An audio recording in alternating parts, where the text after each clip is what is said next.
Hello, good evening. This is Yogi here, and it's about 7:41 p.m. in London, not a.m. So good morning, good afternoon, and good evening from London. So wherever you are, I hope you're well.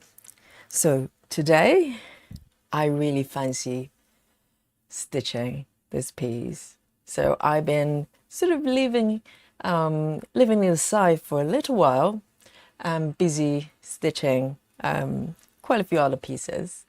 And I would like to come back to this piece because it's absolutely beautiful as well. I know I say that to every single piece that I'm working on, but it's true. They're just gorgeous pieces that I'm working on. So let me show you this mock-up here. So this piece is called a stationery store. It's quite a sort of unassuming title there, but it's a night view of a beautiful shop, an antique shop. And it's, again, whimsical, warm, and dreamy. And so this is a piece from a company called let me quote it correctly. It's called Max Design, Stitching Design, or something like that. And I've been researching for the sort of company for a little while. Not a lot of information. I got this piece as a kid from Amazon, and the company, I think, is more of a distributor rather than a sort of chart maker. So I have no idea the origin of where this kit is coming from in terms of, artists as well. So I have no idea who created this beautiful piece, but there you are. So I got this piece, this kit, quite a while ago. And the first attempt try to stitch this piece was when I first discovered sort of 25 count full covering design. And I actually tried to stitch this piece in 25 counts, and somehow it just didn't flow. So I decided to come back and stitch on this original Ada that came with the kit, and also the floss as well. It's from the kit as well. So let me show you my progress here. Maybe I need to zoom out a little bit to show you my tracking app here. So I'm using Markup RXP for this piece because this is a paper chart that I scanned in and turned into a digital interactive chart. So my progress so far, let me show you the full piece. So I'm starting from upper left and moving page by page, maybe diagonally or any direction that takes my fancy. So I have finished page 1 on top there. And now I'm moving down to the page under it. So it's slightly unconventional. Most people probably go horizontally before you go down, but I just couldn't wait because the second page capture some of the let me just bring up the mock-up. It captures some of the shops on the left here. If you look at, there's a nice poster of this lady there and a street lamp as well. So I just couldn't wait, so I just decided to go downwards, and it doesn't make any difference. I'm stitching one page at a time. So, and also I want to show you my progress today. Obviously I'm starting from 0, and I've got it here for most of my pieces on Markup RXP. I set it to 300 stitches, which is kind of ambitious, and it depends on the stitching method I choose to do the page. The speed could vary quite a lot.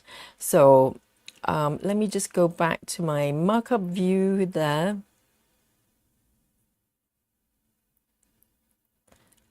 To the single page. So I made some progress here.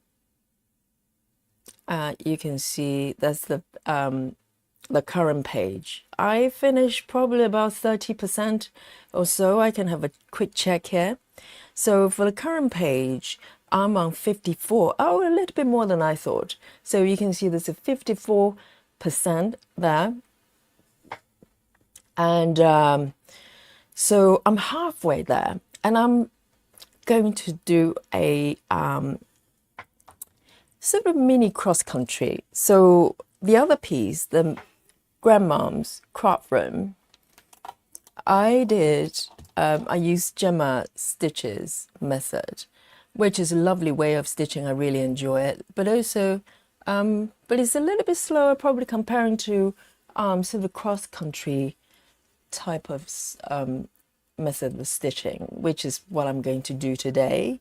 So I'm really excited. I like to switch my stitching methods as I stitch on different pieces. Oh, Esmeralda, have I done better today? She says, "Hi Yogi, nice to catch you live again. Looking forward to seeing what method of stitching you will be doing today." And GMB also say, "So happy to see you again." Yes, absolutely. Hello, both of you, and whoever is watching right now, thank you for joining me live. I'm so happy. And so I'm really excited to stitch this piece because I haven't done anything to it for a little while. And it's been calling me for maybe since last night, because I normally kind of just leave it till the last minute before I decide which project I'm going to stitch for the sessions, for live sessions here. And I like it that way because it's spontaneous. I have no plan whatsoever. So if you think I have a grand plan for the live streams, you're wrong. I leave it to fate. I leave it till the last minute and look at all my webs and go, talk to me, raise your hand if you want to be stitched today. And lo and behold, there'll be one project will go, me, stitch me. And today is is the stationery stores term. So I'm really excited. And this is 14 count, by the way, so the stitches are nice and big. And so it should be really lovely to stitch. And the Ada, I have to mention that the fabric here, for some reason, even though it's coming from the same company as the other piece, you probably have seen the grandmom's craft room. That piece, for some reason, the fabric is a little bit more starched, so it's stiffer. And it's lovely, don't get me wrong, I love that as well. But this one's nice and soft, as if it's been around for a long time. I love it. So the feeling of how you push through the needles is totally different, depends on the fabric you're stitching on. So, I can't tell you how excited I am. And for the floss is coming from the kit itself. So I've got a separate set, which I call 14 count kits.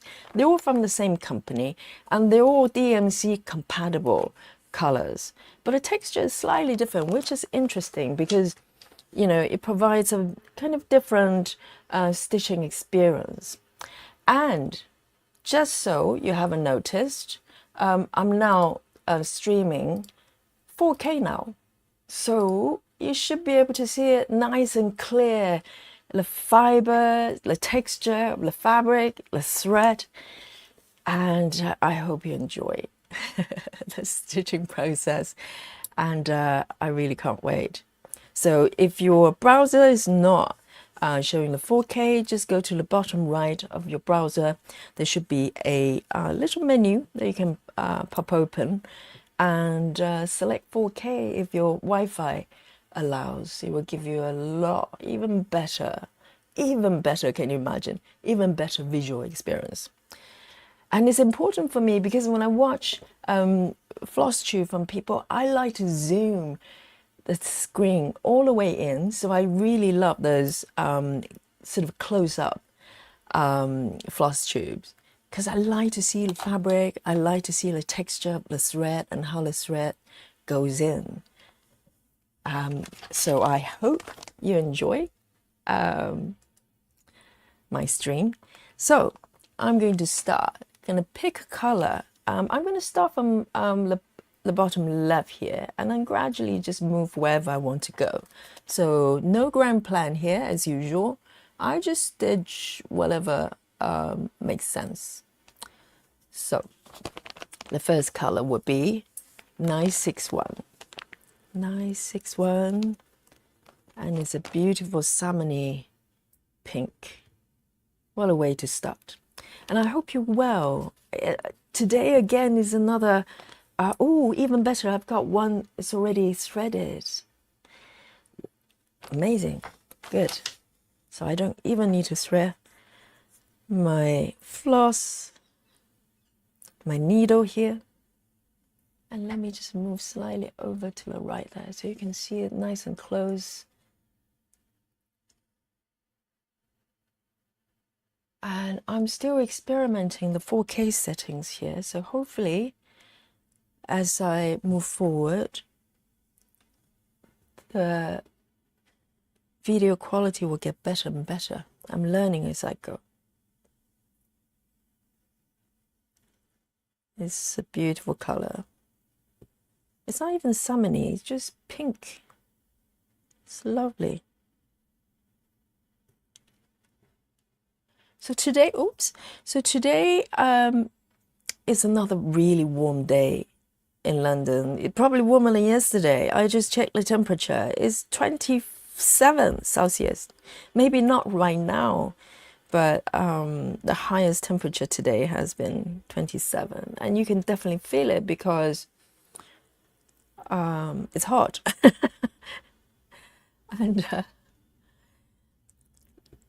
the type of building I live in has got pretty quite thick walls, so in theory the heat doesn't come through that easily, but I can feel it. So you can imagine if you live in the more modern houses, it'll probably be pretty hot.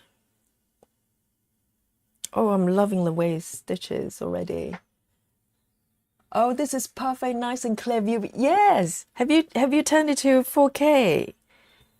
Yes, I know, because I want to make my streams in a way that I love to watch. You know, I love nice and close-up views, nice and clear, and the audio is clean and beautiful. And I can't do anything about my voice, but at least the audio quality is nice and clean. So it's like I'm right there with you.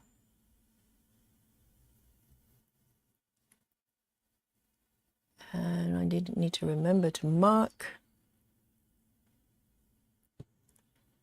And let me know what you're working on today. I'd love to know. If you're stitching.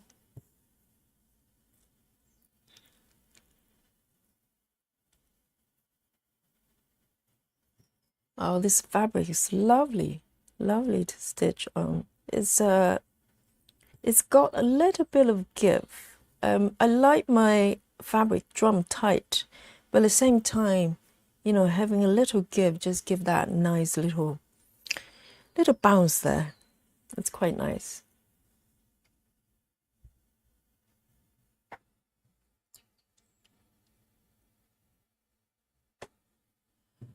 Ah, yes, I agree. I do sometimes not watch Stitch with me because of unclear view. I know, but I totally understand. You know, sometimes it's really hard to get the setup correct. I happen to have a pretty high-end camera because I use my cameras for other things.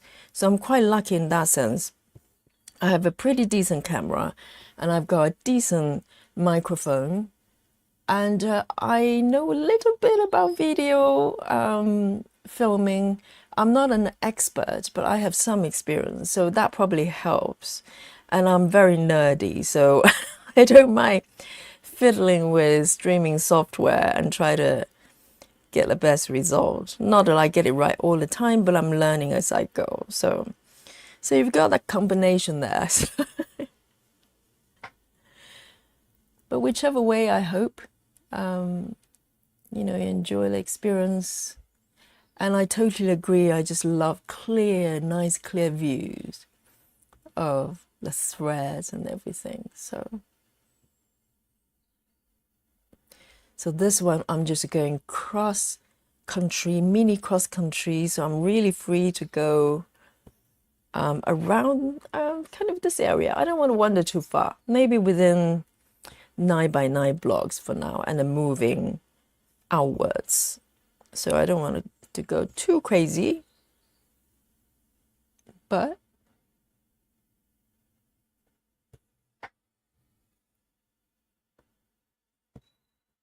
and a lot of floss tubers, they actually stream from their phones, which is perfectly fine. But also sometimes it's the broadband speed as well, and there's quite a lot of different factors can affect the quality of the stream. And I think everybody's just doing their best.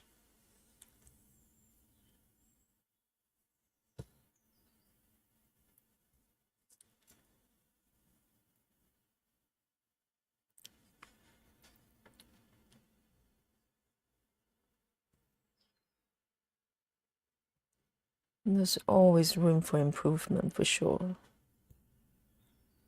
Okay, I'm running out of the thread. So I think my plan would be mini cross country, either till I run out of my thread like now, or I don't think I'm going to park. I would just end the thread if the next stitch is going to be, you know, a couple of blocks away, too far away. So that would be kind of, you know, it kind of flows with me. I don't want to force it to be one way or the other. So, and drink of choice today, I'm being very good. I'm having peppermint tea, nothing with caffeine in it, because there are few occasions I was actually drinking coffee quite late in the evening. I mean, to be honest, if I'm sleepy, no amount of coffee is going to keep me awake. Let's face it. But, you know, it might affect the quality of sleep. And next one I'm going to go for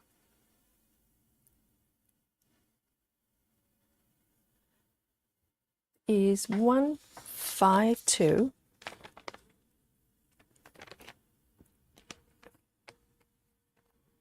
Again, I've got one threaded as well. Oh, what a wonderful start.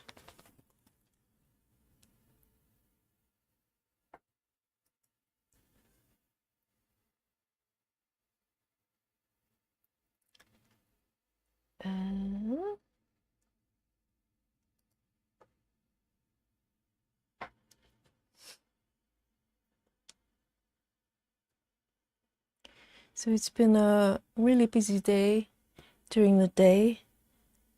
So this is such a treat to be able to sit down and stitch this beautiful piece.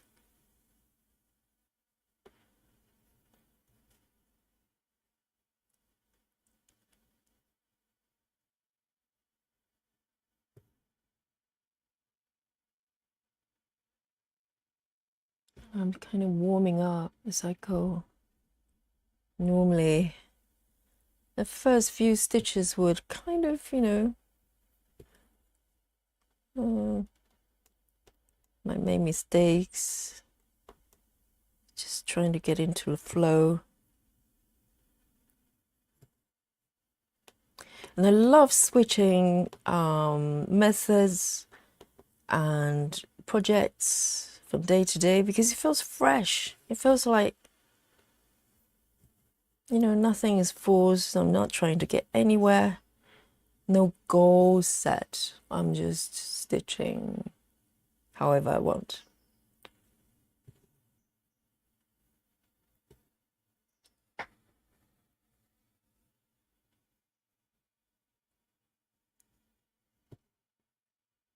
Just let go of the outcome.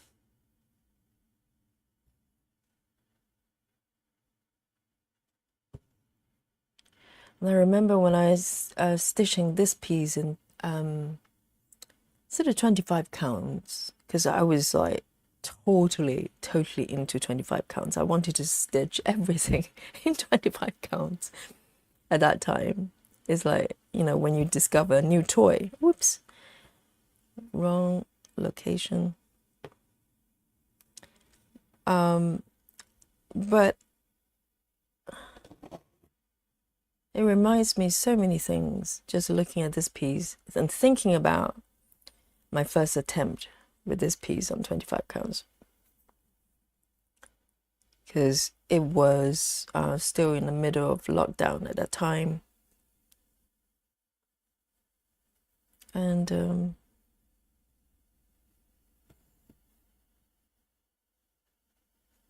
lot happened at that time.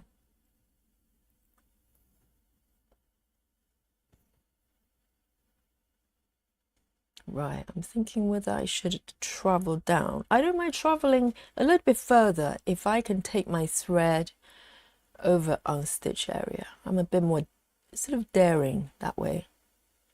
But if I have to take them across on stitch area, I'll stop and end the thread. Okay, I'm going to 1, 2, 3. Just want to make sure that I'm in the right location. I can see there's one stitch there is already maybe incorrect. Let me see. 1, 2, 3. Oh no, that's fine. So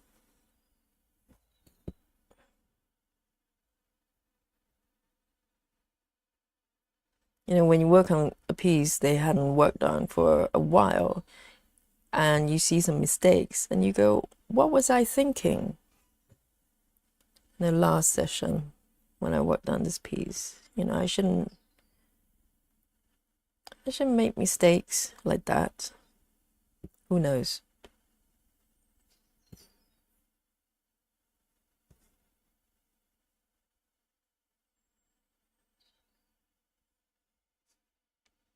Move it up a little bit.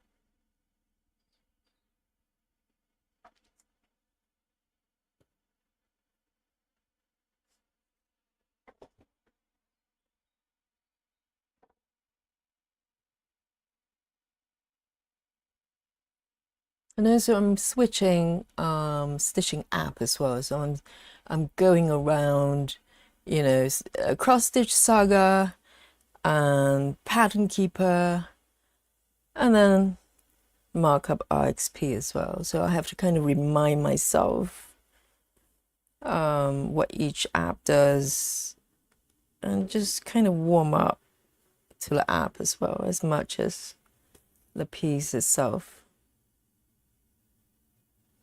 So 1, 2, 3, 1, 2, there.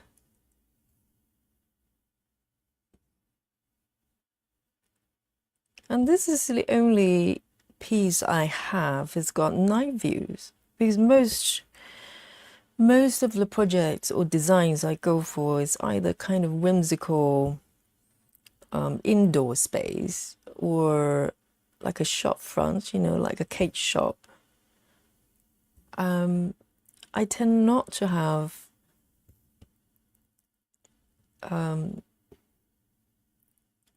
designs that's kind of slightly on the darker end. But if you look at the palette, there's a lot of burgundy brown and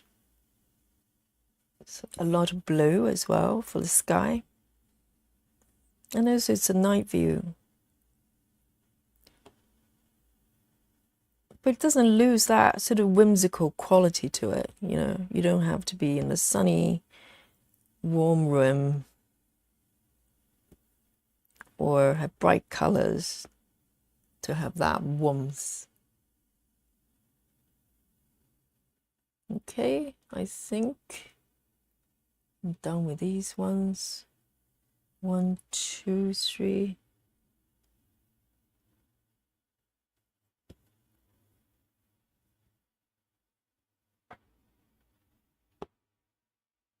And I'm really getting to the rhythm of sitting down every day and set up the stream and stitch with you. I'm really loving it because prior to this, okay, I would like to try Saga one day, but I have an Android, so it will not be available for a while, I think. Yes, that's correct. That's correct.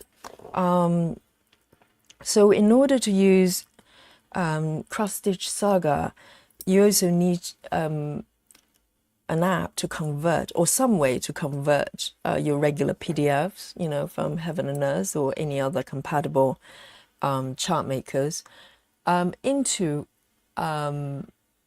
Saga format. And there's an app called Paradise on Android. So there are multiple sort of hoops you have to jump through in order to use Saga at the moment. If I recall correctly, maybe Saga had an Android version. I'm not too sure, but that version is not available right now on Android devices, but it's available on iOS. So I happen to have both devices because I'm an Apple user, but I had to get Android tablet for Pattern Keeper. I got a Android tablet just for Pattern Keeper. That's how much I wanted it. And let me select the next color here. Let me have a look. Yes, so it's not easy right now. You're quite right. And I hope that situation will change very soon, because the silliness of, you know, having politics dictating what apps you can buy is just silly. 3689, 3689. So hopefully people are gonna wake up. 3689. This beautiful pink here.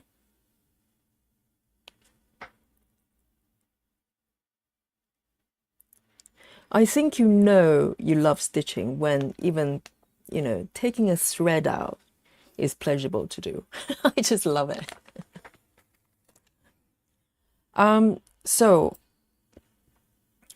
Paradise. So Paradise isn't a stitching app in its own right. So it's not so much a conversion app, but it does have a built-in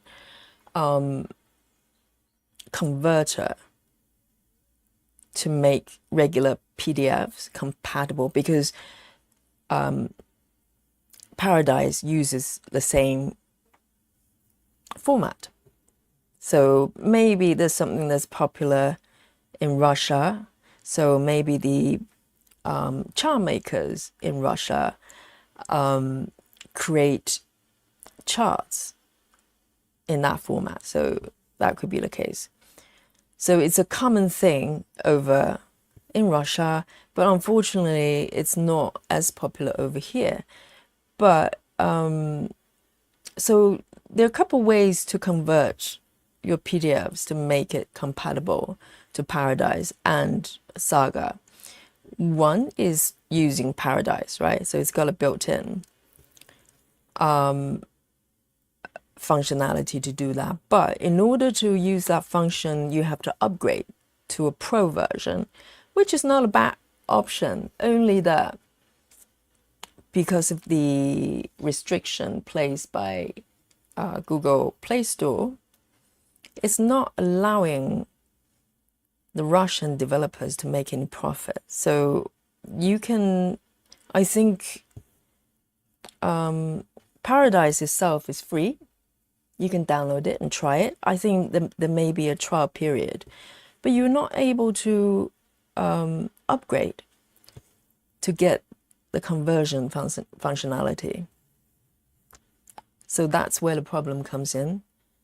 But there's another way, because Karen from Needlebug actually sent through And she sent a link to me as well. I haven't managed to get it work for me because it's not easy. It's not plug and play. I'll be honest with you. So if you're really determined, you might be able to do a conversion via a desktop software or some sort of, I can't remember, it's a plugin or software for your browser. Either way, you can use your PC. You don't need Android device to do that.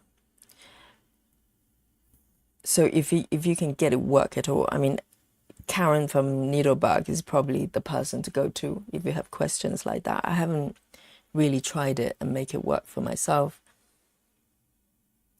But that's if you're really determined to do it, you know, because you literally have to go into a techie mode in order to do that. So I don't know how many people are willing to invest their time and effort. If it was me, yeah, I'll probably try it.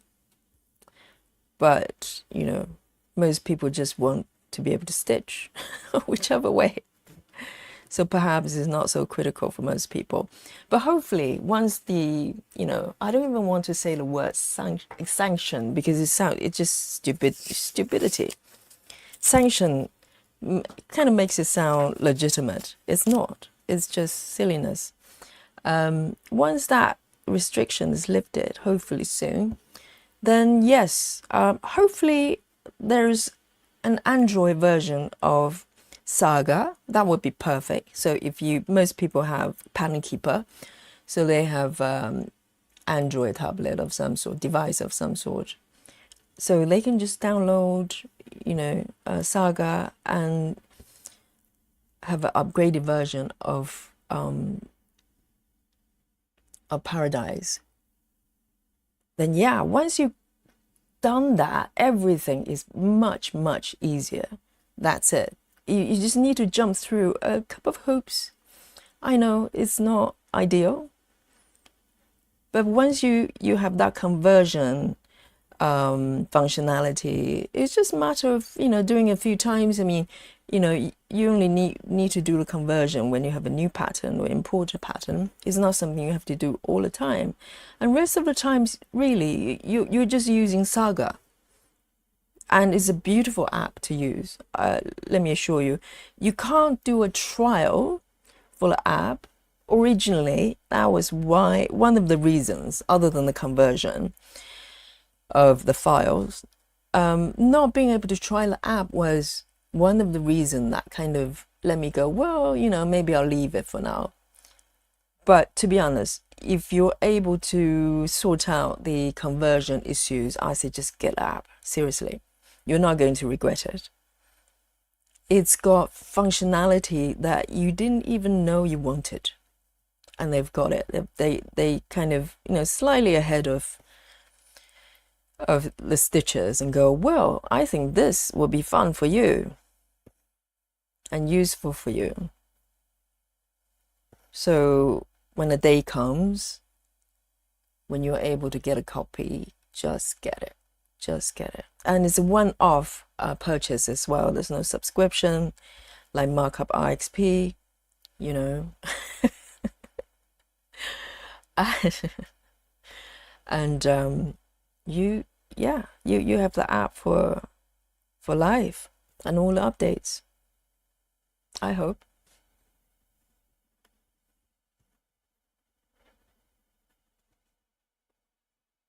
This fabric is so nice to stitch.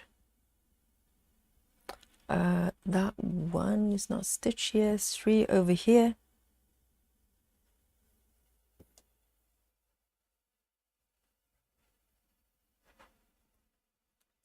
Let me have a look, just double check.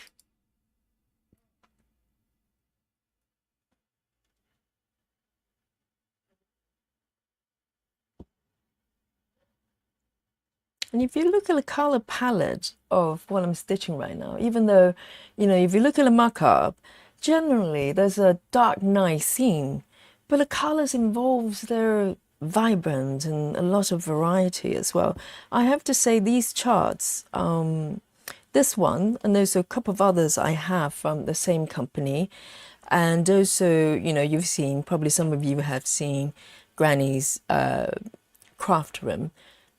They're really well charted, really well charted. The color changes are beautiful, you know, because people tend to think that you need to go 25 counts to get the details. But look at this. Let me just move down a little bit here. This is beautiful. The color variation is just so nicely charted. And I really hope they're bringing the kids back. I think currently you can't buy them anymore. I don't know why. It's such a shame. But hopefully they can still be found somewhere.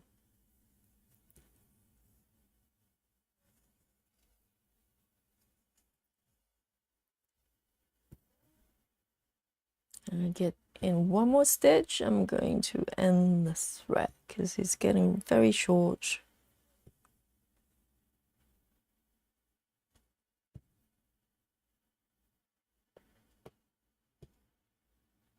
Let's have a look. Just tuck it in.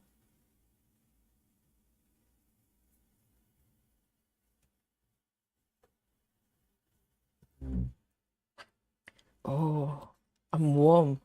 I'm really warm. Not because I'm sweating, because I'm stitching so hard. It's a warm day. And if you live in London for a while, you're not that used to hot days. You know, we complain about rainy days, cold days, all year long. But when it's really hot, people are shocked. And 27 degrees Celsius is very hot for us. Very hot for us. You know, some of you might be laughing. They say, well, that's the temperature we get in the winter. No, for us, it's super hot. A14. 814.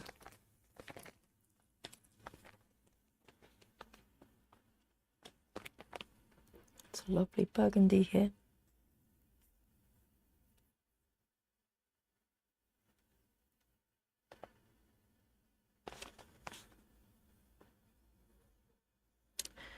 But my flat has got a lower ground, so it's a Victorian house. I've got a ground level, and then it's not a basement, because basement normally you don't get. Let me have a sip of my tea here, because lower basement normally means there's no window, but the lower ground is kind of a hybrid. It's a floor level, but it's lower than the ground level. So you have steps down, but you have windows. I have a window that's where my bedroom is.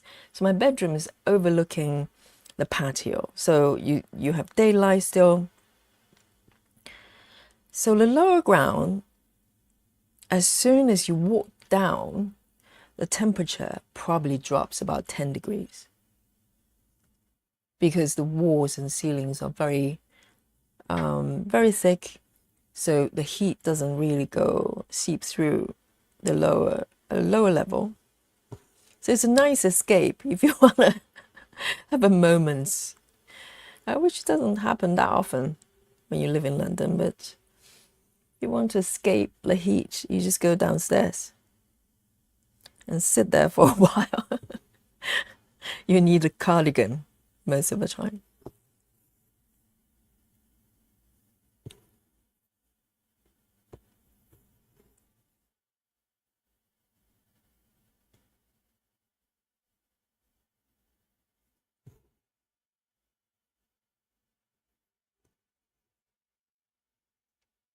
A bit to the right a little bit. Oh, such a joy to stitch this. And for 14 counts, this type of Ada, you can really hear the fabric sound. I don't know if it comes through the microphone, but I can hear it and I love it. It's just so relaxing. All is well in this world when you hear that sound. And you probably get a little bit less with 25 counts because it's so delicate. It's just one strand.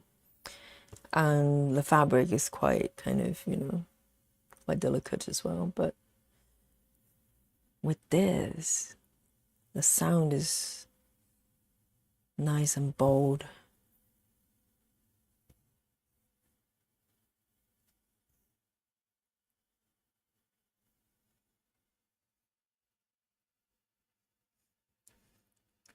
Oh, let me have a look.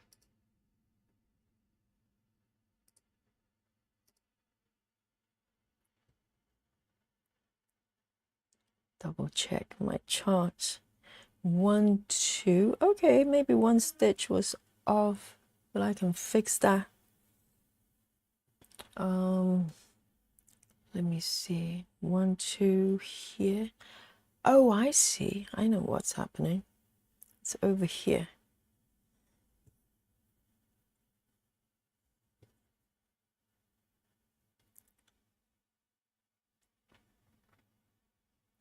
I need to remember to mark it as I go.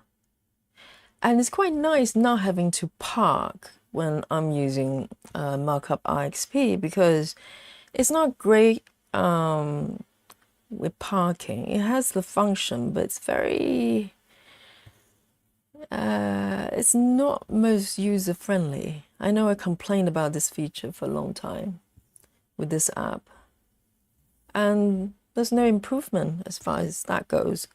So if you use Pattern Keeper, you can set a shortcut. You define which corner you want to park.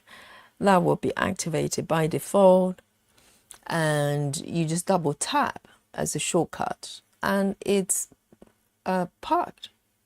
Super quick and responsive. Whereas with markup RXP, not really. You have to hold at least for a couple of seconds on the stitch, and a pop-up will come up. If it does, on good days, you've got a menu. Basically, you have to define which corner you want to park, and you have to do that every single time. Seriously, markup RXP, if you're watching, there's a not very happy customer here when it comes to parking, because I think it shouldn't be hard for them to make it a lot easier and better. I don't know why they don't do that. All they have to do is to allow the user to assign a shortcut. Double tap is not that unusual for mobile devices. They could do it. It's a quick win. A lot of people will be happy. I'll be happy. But I asked them when they're going to do that, since I got the app for the first time 2 years ago. 2 years ago, I asked you. And I remember the developer, I have to say the gentleman was very courteous and very responsive, and reply immediately and go, well, we're working on it. It's on our list. Well, clearly it's not on the top of the list, because there's no sign of changes here so far. Okay, I just want to say that. Just saying. It's a quick win. Just do it. Or maybe they don't want to be accused of copying Pattern Keeper. I hope that's not a reason, because it's quite clever for Pattern Keeper to do that. So I'm glad I don't, it's a little bit of relief when I don't have to park when using the app, because it's a little bit of work.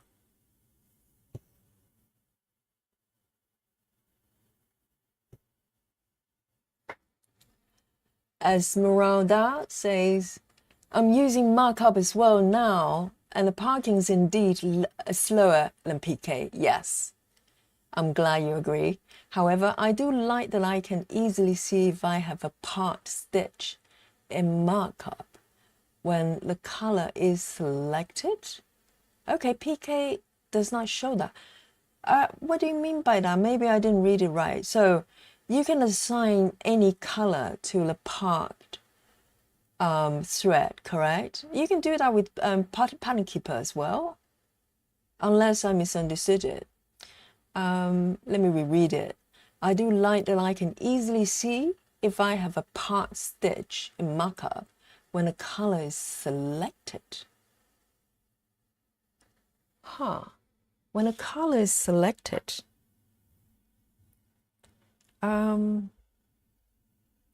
if you'd like to maybe explain a little bit more, maybe I didn't understand it.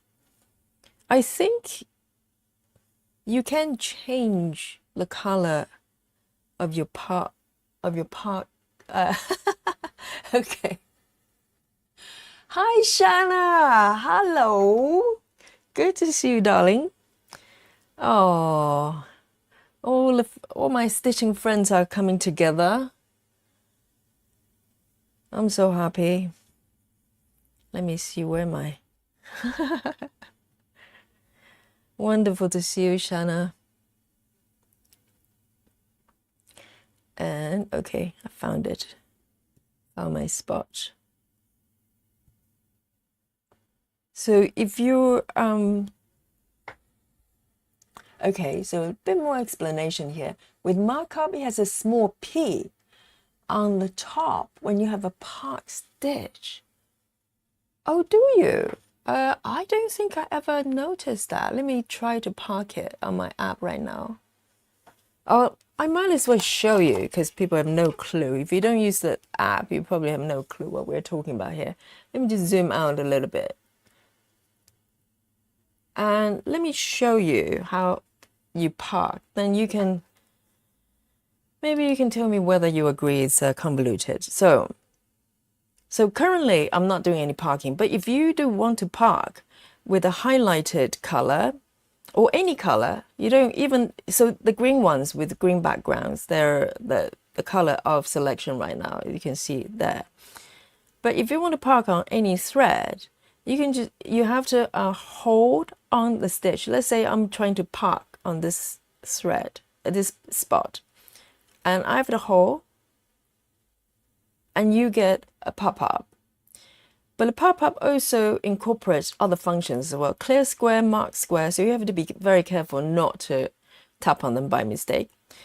But below, this is the problem, is the part top left, top right, bottom left, bottom right, and then there's one more functionality here. There's nothing to do with parking.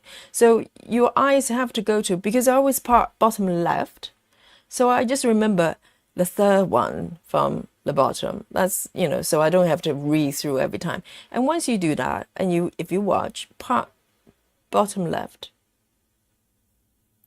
So currently the part thread, I use red. I can change that color. Okay, let me zoom in a little bit. So this is a part thread there, bottom left, which is fine, which is what pattern keeper does. So I'm just trying to refer to, okay, when you have a color selected markup, it shows in the top of the screen. When markup has a small P in the top, when you part stitch, I don't understand if it's a small P. Is there a small P on top of the screen? I don't know.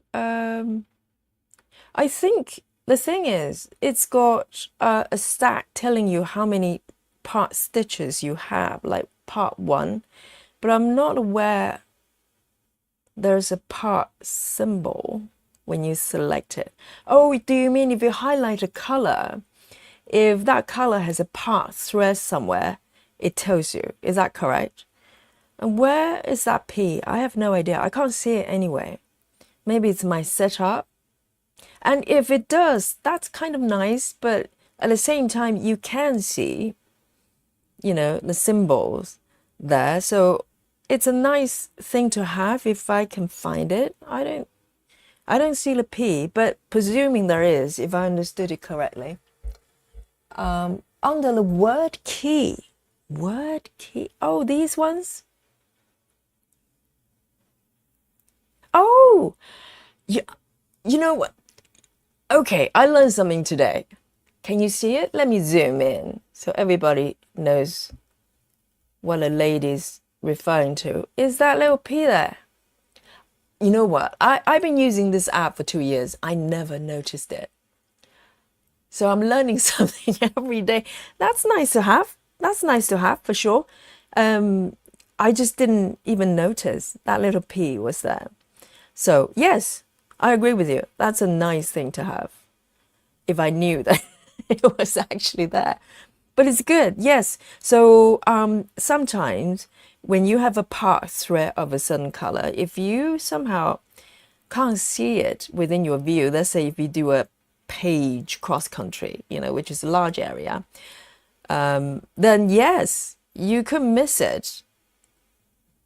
So it's nice to know that there's a peace sign there, meaning that you need to find that part thread.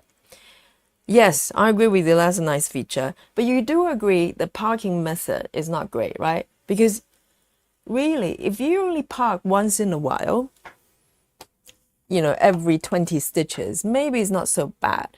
But if you're doing what I did last night, sort of row by row, block by block, and change thread constantly, ooh, you don't want to do that. You'll probably go a little bit frustrated. Oh, but this is such a nice feature to discover. I didn't know. I didn't know. Thanks for sharing. I'm sure probably quite a lot of Markup XP users, they're screaming right now and go, what? Yes, I didn't know that. So thanks for letting me know that. Now I know. Now I know. But what kind of parking method are you using? Do you have to swap threads constantly, color constantly? Because if you do like I don't know, max colors, you're changing colors constantly. It's going to be a little bit of a pain doing it unless you just don't park. If you don't do parking method and the app is, like I'm doing it now, it's kind of good. It's totally doable.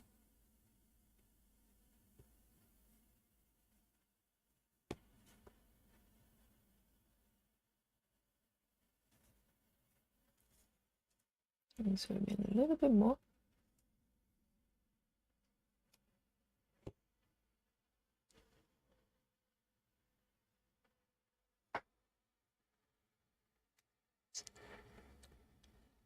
Esmeralda said, oh, you're parking like me yesterday, like I did yesterday. Would not be nice at all. Yes, you agree with that. So you stitch diagonals, okay, and the park in the next diagonal. Oh yeah, I remember you mentioned that you're doing the strip by strip method. Okay, so maybe that's not too bad. If you're doing, but do you do diagonal block by block in terms of 100? I don't know. I've never tried that sort of strip by strip, really neat and tidy in a diagonal direction. So I'm just trying to think. If you do that, do you then mini cross country downwards diagonally until everything's filled out and move on to the next strip, and then you park to the right? Is that correct? Or down? Do you park down? Or do you just keep going until you run out of color, the thread?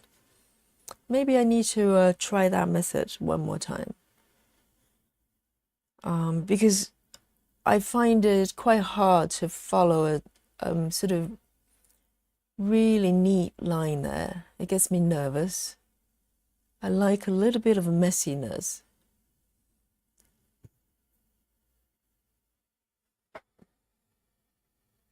So kind of mini cross country. Ah, that makes sense. Unless I have to skip too many rows. Yes, I totally get it. So it's similar to what I'm doing now, but you are doing within a diagonal strip, correct? Yeah, then the parking might not be too bad because most of the times you probably don't need to park that frequently. So it makes sense. Let me see if I've got that one. Yes, got that one there. And that one. And now.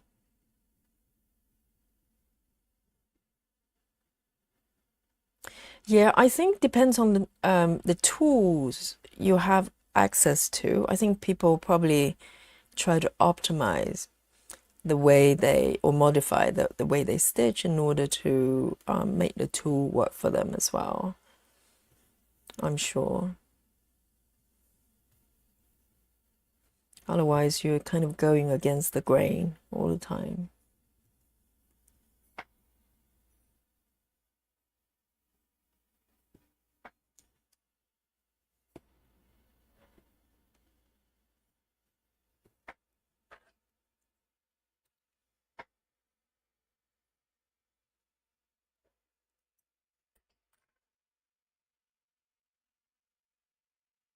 A little rabbit there. You can see the bottom of the rabbit. Good. So these two are done.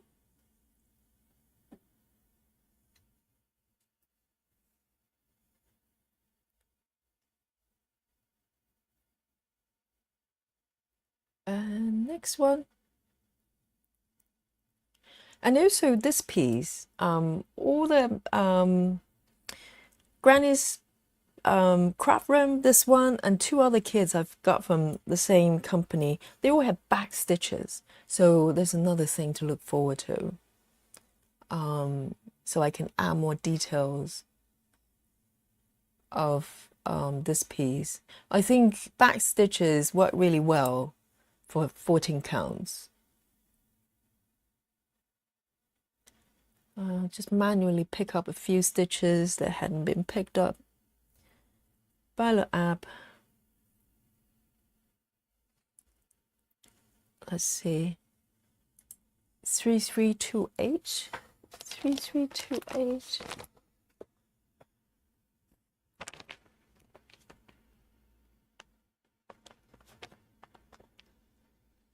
And by the way, Shino came over to say hello yesterday, and I looked her up on YouTube.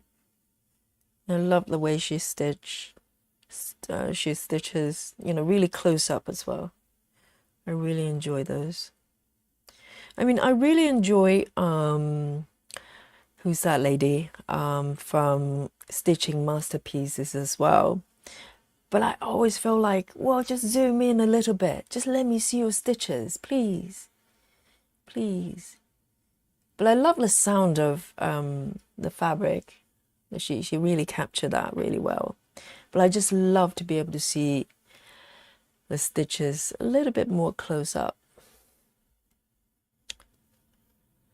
Oh, hang on. I forgot. See, I've been doing one strand for quite a few days. I forgot I'm supposed to fold my thread. It just autopilot into single strand.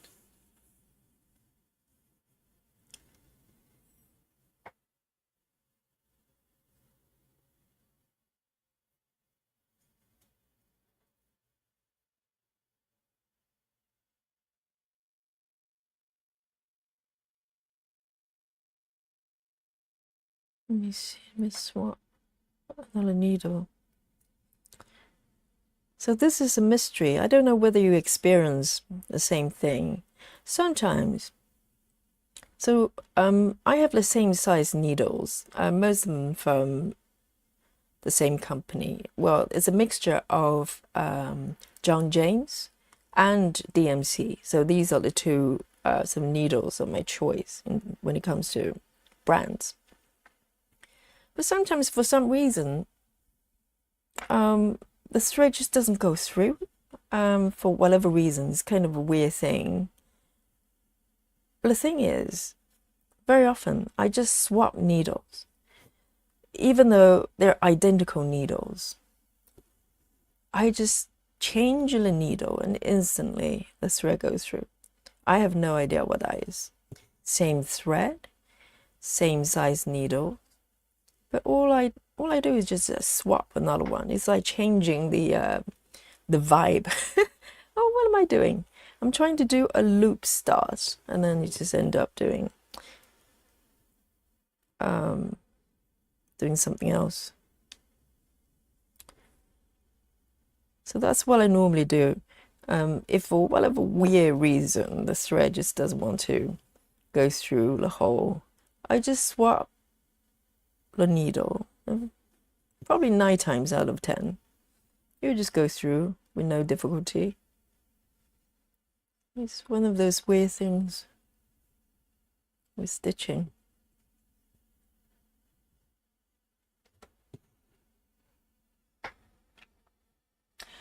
Shana says, today I'm working on Nature's Journey from, Journey from the Just Cross Country magazine. Oh, so you're stitching something that's from a magazine. Let's see. Oh, you have the similar problems with John James needles. I see.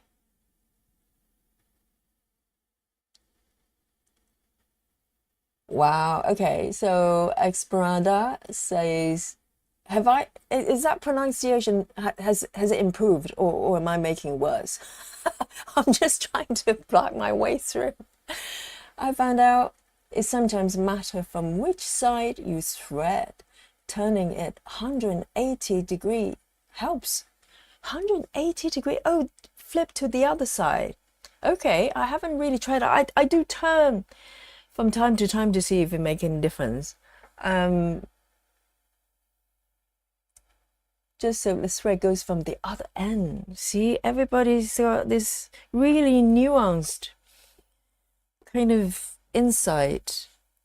Only stitchers will know. If you try to explain this to somebody who doesn't stitch, they'll go, what? Just use a needle threader, But sometimes it's quite satisfying to just manually do it, and it's quicker as well, so you don't have to look for a threader. You have your fingers.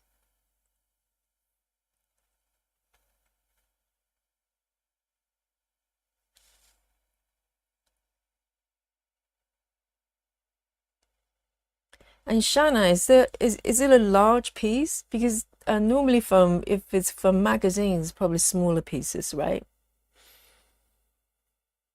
That's nice. I haven't bought stitching magazines for a long time. I used to buy one, not stitching specific. It's called, what's it called? Molly Makes. It's a magazine. It's a British magazine. I don't know whether you've heard of it. Depends on where you are. I think it's still ongoing. I used to love their magazines. I subscribe to the digital version, and it's got some stitching, some knitting. It's got everything, all the things I really enjoy, and I was looking forward every single month for it to come out to see what's in there. And they actually had quite a few really pretty embroidery kind of patterns that came with the magazine. But obviously you have to source your material yourself. But it's just so lovely.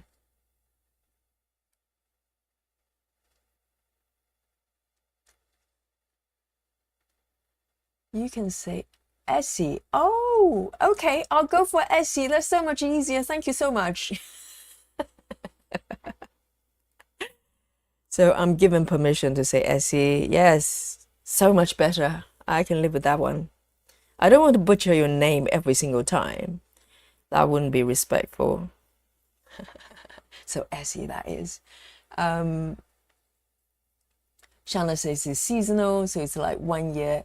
Oh, one year stitch along. Wow, that's lovely. That's really lovely. So they get you hooked for a year. Very clever, very clever. Yeah, I think I've only done stitch along once. It was which company? It's a British company as well. It's called, oh, I'm struggling to remember the company name. They do mostly samplers, no full coverage. They sell sampler patterns and some accessories.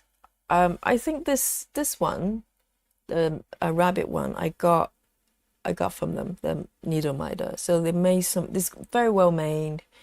It's really pretty, and I did a stitch along with them a couple of years ago, probably nearly 2 years ago. I just got bored after a while. It wasn't a big project. It was a pattern that it was lovely. It's kind of captures the British Isles, the different areas, England, Scotland, Wales, Ireland, etc.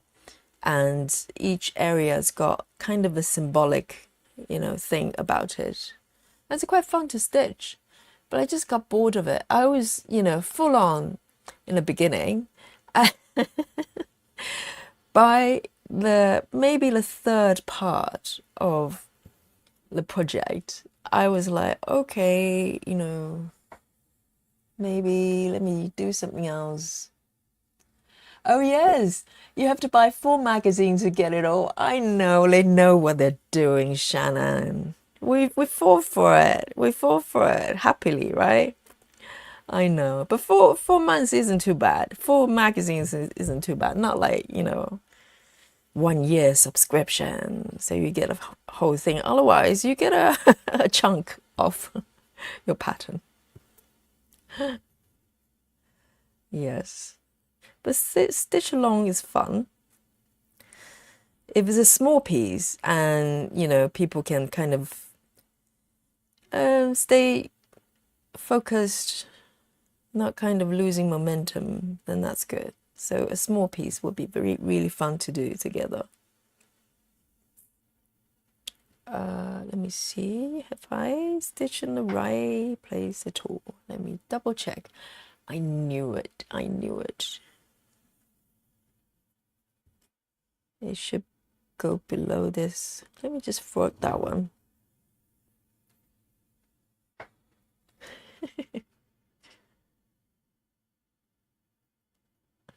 But there are quite a lot of stitch along patterns on Etsy, actually. Quite a lot of pattern creators. They do those.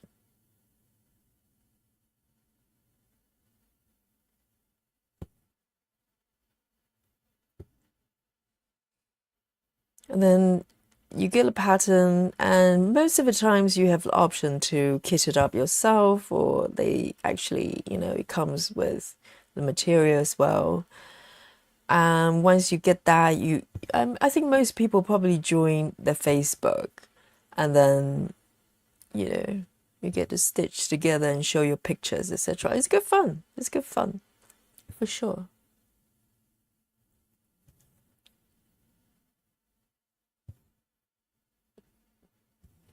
Because it was this type of stitching or any kind of stitching, sometimes you feel like you're the only person who's doing it.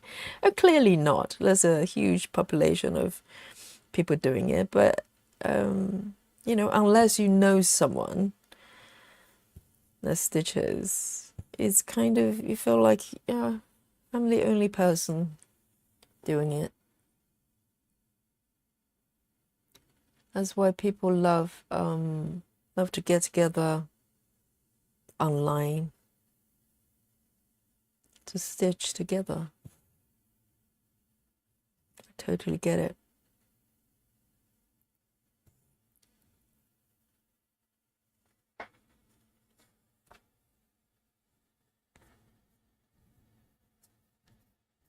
Shana says you're in the southern US. Southeast Tennessee. Whoa, that sounds really exotic.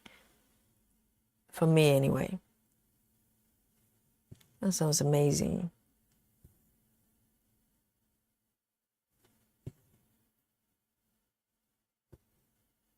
And I presume in your side of the world, it's probably earlier in the day, right?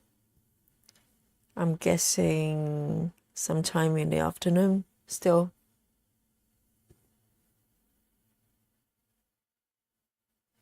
Two more here.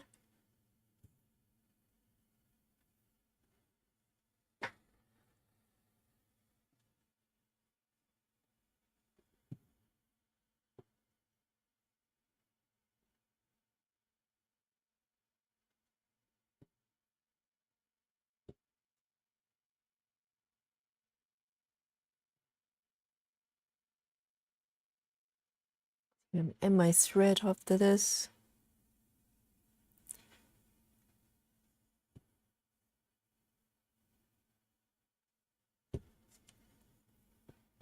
And you know, topics like, you know, threading, needles, etc. Where do I go to talk about this other than with fellow stitchers? Because no one else is going to understand. So you're talking crazy there. You're just being a mad person.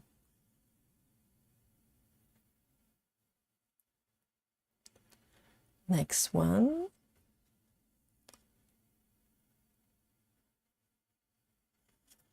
And 498. Oh, 4 p.m. Very nice. Very nice. 498.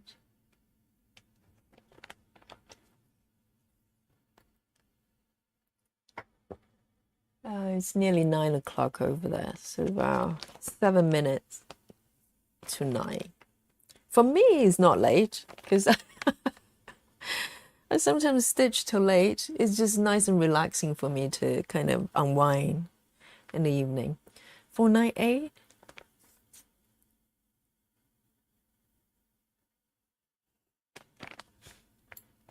Because I almost don't watch TV. And I do watch stuff on YouTube, but really depends. I love, other than floss tubes, I like podcasts. So I mostly listen to them, you know. I like stuff with speech in it. And so I learn something. I find that really interesting, you know. I don't watch sort of music stuff or whatever. I just like to listen to people talk and learn something, you know, through that. So as I'm listening, I want to do something as well. So, you know, most of the times I'll be stitching or do something else with my hands, like, you know, knitting or whatever. But recent years has been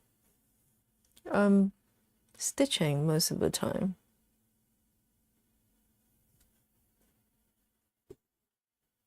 It's relaxing.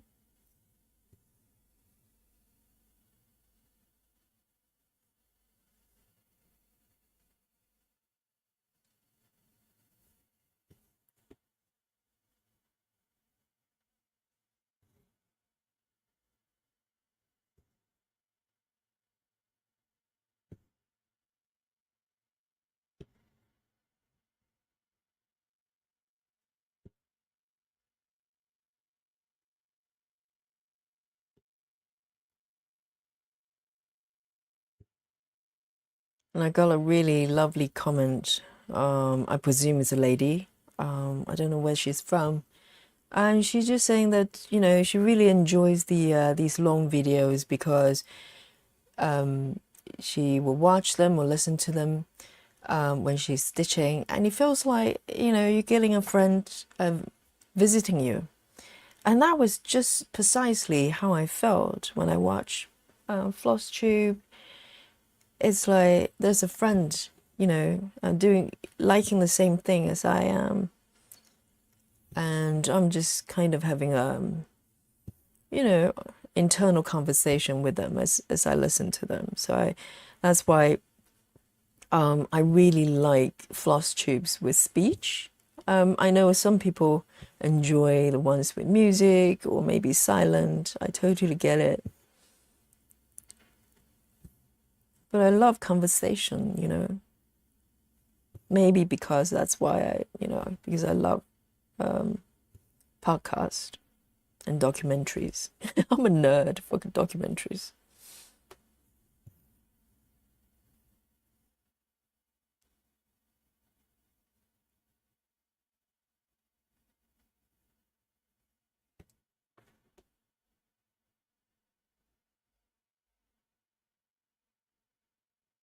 Let's see. I think we can zoom in a little bit more.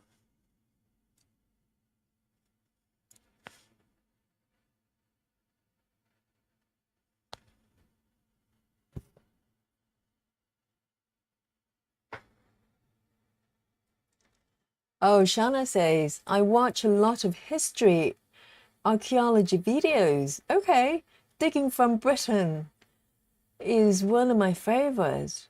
Or Time Team, yes, it's a classic British program, Time Team. What's the guy's name? Team something?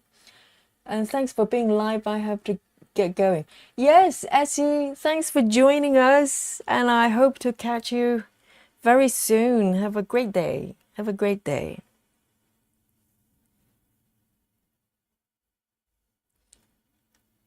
Yes, I love sort of nerdy programs. Anything about the space, the history. I like history as well, but not like hardcore history. Not about World War III or anything like that.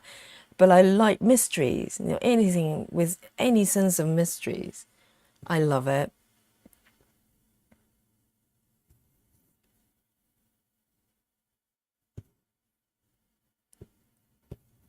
And sometimes I kind of sort of delve into sort of true crime a little bit, but I don't like anything too gory, so I watch it quite selectively. But I'm more into the mystery part of it, the who did what and finding clues for things, that kind of stuff.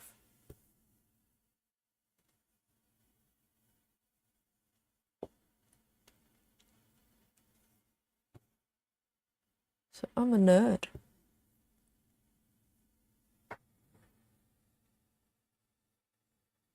Oh, you like that too, Shanna? Yes. And that kind of stuff you can kind of just listen to, occasionally you kind of watch from time to time. So I like to be able to multitask most of the time.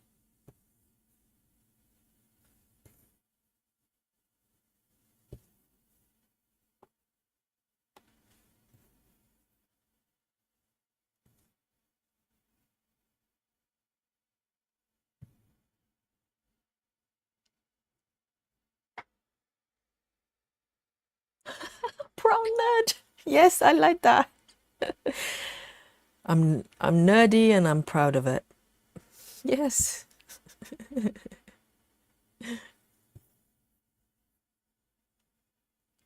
Should get a t-shirt for that.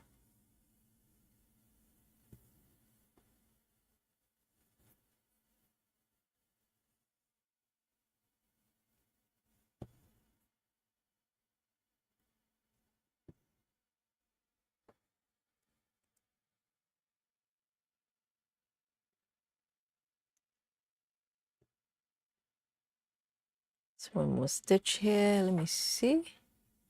I'm going to move it over here. It's a few more.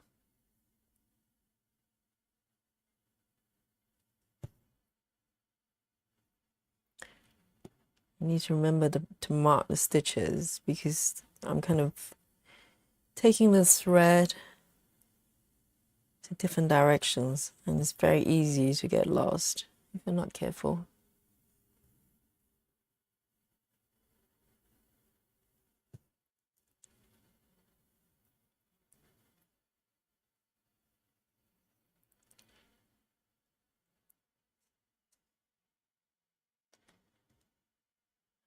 Go up. Let me see. 1, 2, 3, 4. 1, 2, 3, 4. 2 up there.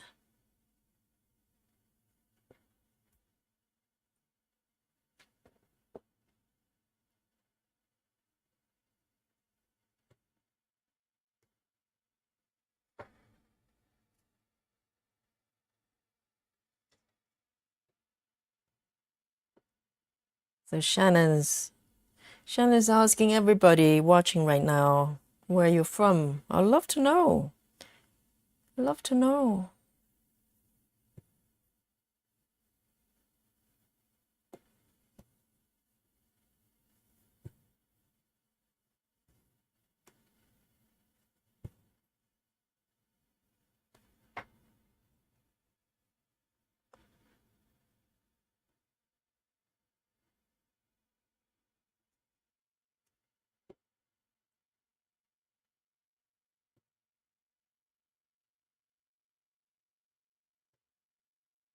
I'm going to end this thread here.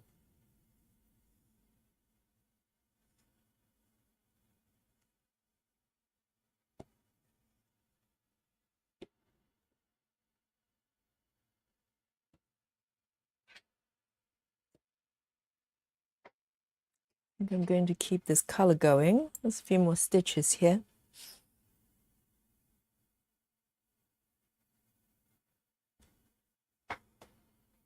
498.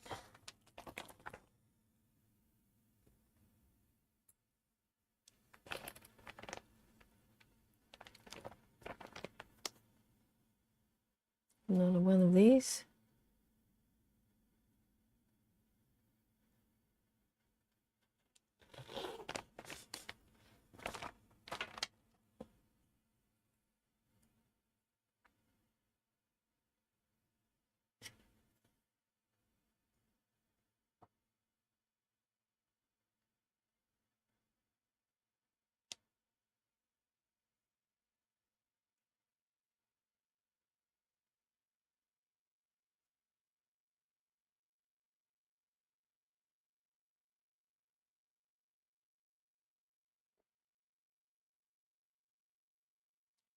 Right. 2 stitches here.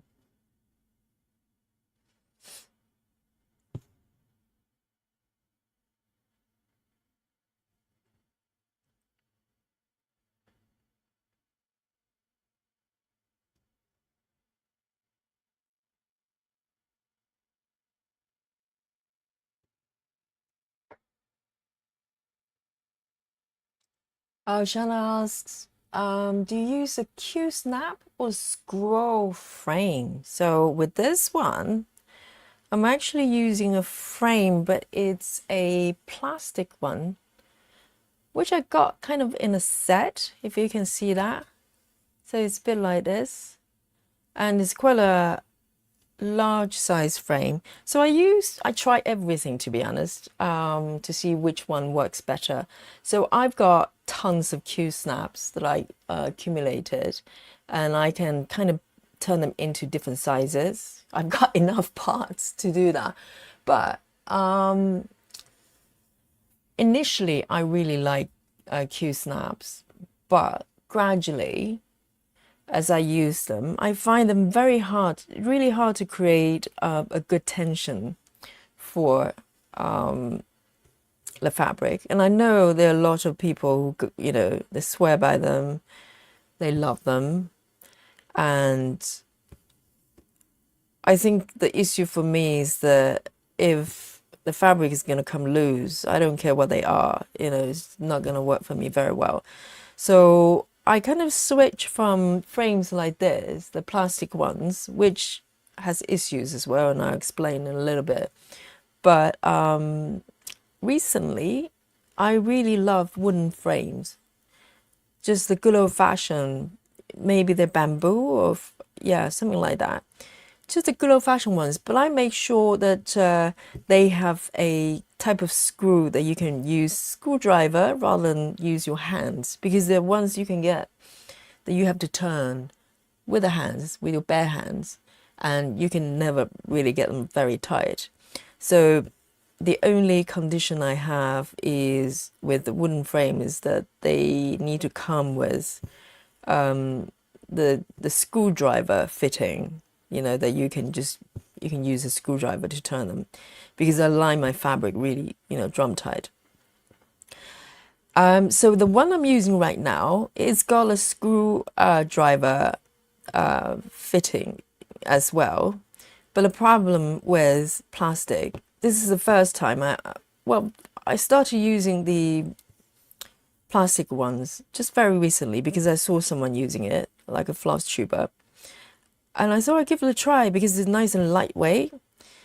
But pretty soon I realized that you can break them. They actually break not that quite easily actually.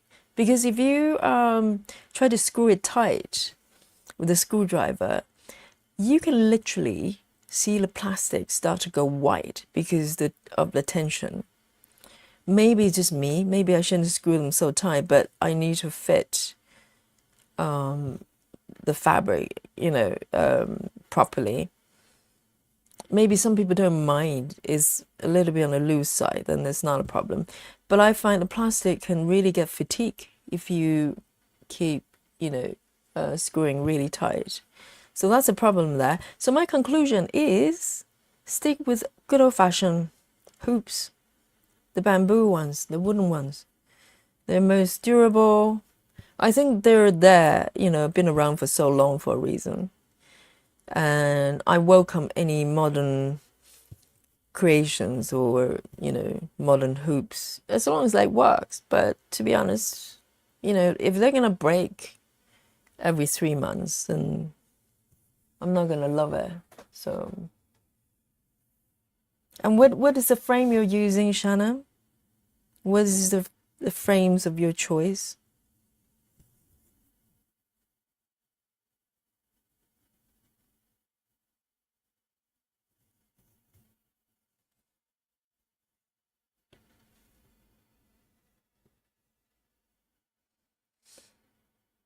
And for those who are watching right now, are you stitching? And do you have preferences for your frames as well? You know, when I was really into Q-snaps, you know, I went for the whole shebang. I had, you know, the fabric to cover the frames, etc. And I actually try to make them myself. It's actually quite easy to make. I've got lots of fabric and I make tons of them. So I like them while they lasted. I'll probably still use them from time to time, but it's just you know, if it can't achieve the tension I need, then it's not good. You're all over the place, just like me. Oh, right. Shanna says right now I'm stitching in hands. In hand, I don't like Q-snap because they're too fat for my hands. Yeah, lose some weight, Q-snaps. Seriously, it's time to go to the gyms. Yes, there are. Yes, I think if you're trying to hold it in your hands, I see. So if you try to hold in your hands, yes, they're quite chunky, aren't they? And I suppose you can rest them on the laps and set it up in some way. Depends on how you normally position yourself in your stitching.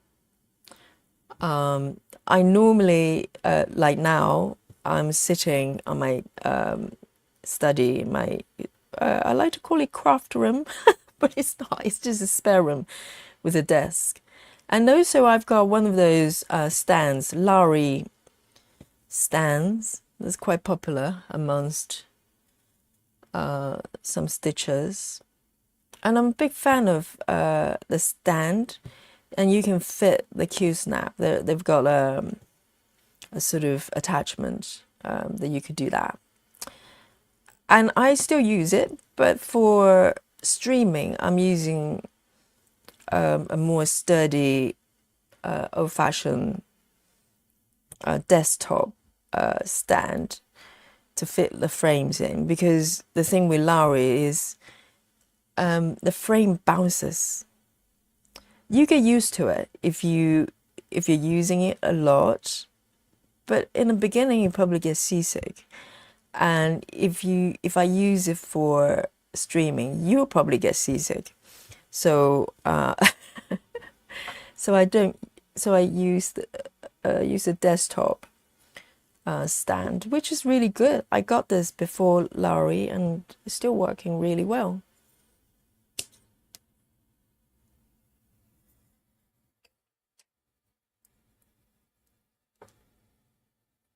Yes, I think it's worth it getting one of the Lowry stands. I mean, it's not super cheap. You know, you need, if you stitch as much as I do, then it's totally worth it. And it's quite flexible in terms of setting them up, and there are different kind of attachments you can get. You can get one for, I think the standard one comes with a clamp, and you can get additional attachment to fit Q-snap if you use Q-snap to keep it sturdy. Yeah, I still use it every day, but it does bounce. You need to get used to it, and you can get used to it. But it's just not good if you want a really stable sort of frame if you do streaming or stuff like that. I've seen floss tubers, they use, you know that they're using Lowry, because the fabric literally just bounces all the time. You can always spot it. 498.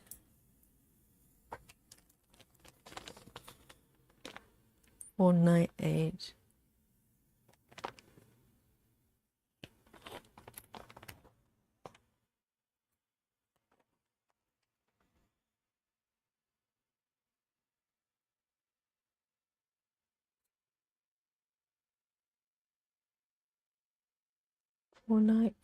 See, I'm starting to fill up this area.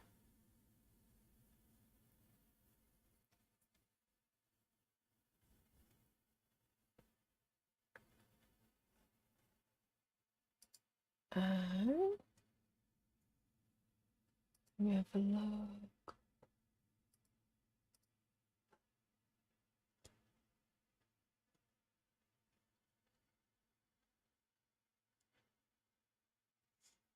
More stitches here.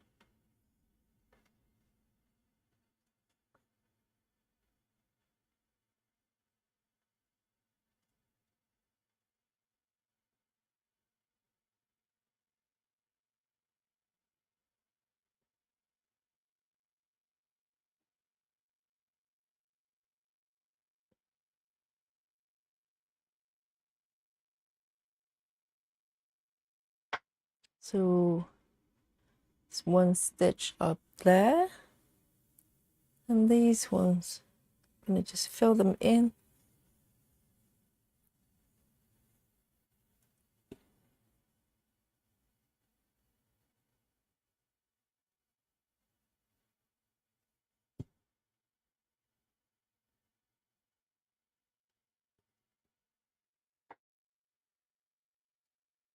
Shanna says, I have an Edmonds wooden stand that I'm using right now, but it's already wearing out. Oh, I'm not familiar with Edmonds wooden stand. It's a desktop one. And I've seen those ones that you can sandwich between your thighs. It's probably very good exercise. Instead of going to the gym, I just squeeze my knees against each other and sandwich embroidery stand between my thighs. I think that's for you to use if you're sitting on a sofa and you just stabilize the stand with your thighs, which is great.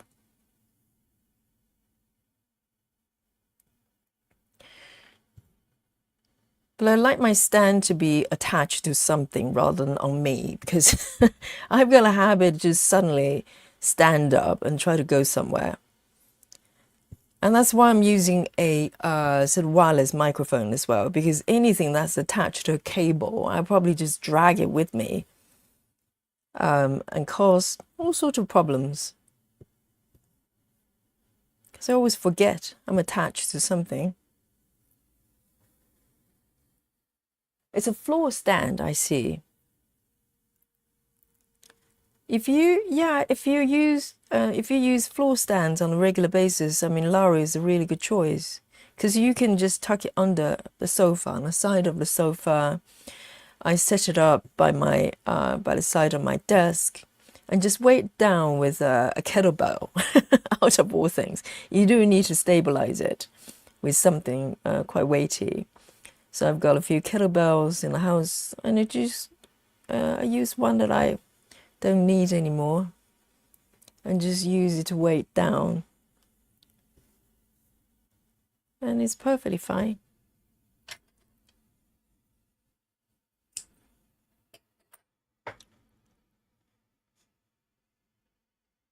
I have a sip of my tea. I'm drinking peppermint tea, my favorite. Let me see if I can show you. Whoa, it's so dark. Not very attractive there. Let me zoom in out to do it justice. It's a tea pick tea. I tried not to spell it. It's one of my favorite tea. I definitely recommend it. Tea pick. Oh, you can't see it. Never mind. Because with herbal teas, I tend to get headaches, because a lot of herbal teas, or fruit teas in particular, there's a lot of added colorings and flavors. They're actually not great. So I need something that's totally pure without any flavoring, and tea picks is really good.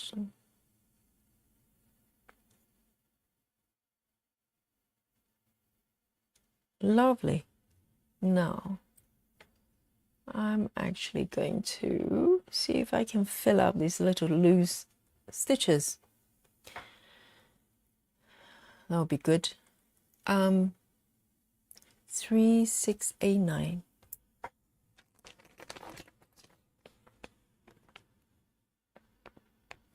Three, 6, 8, 9. Lovely pink. Just for one stitch there.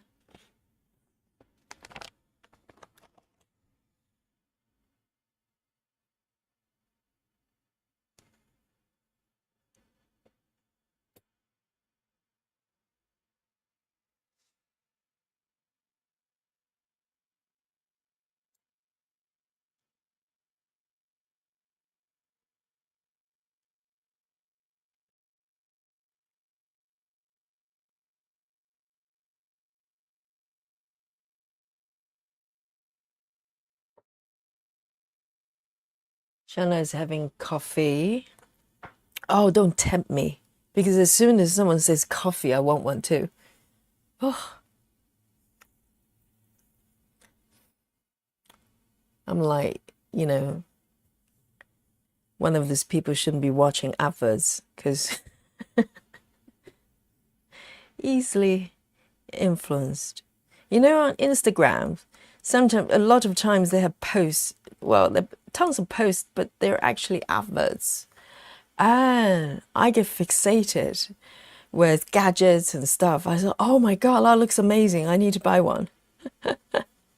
I'm terrible.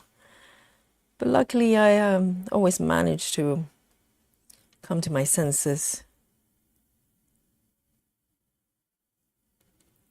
But I'm trying to see, that color doesn't look right, does it?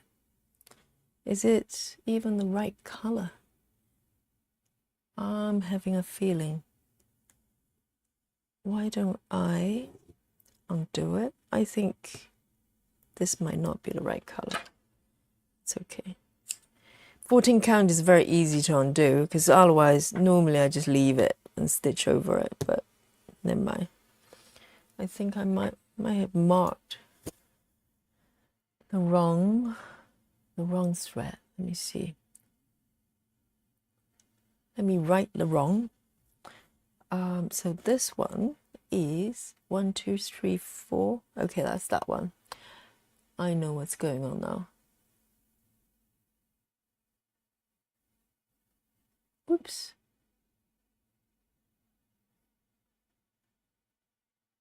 Okay, so that one is actually done already. So this is a different color.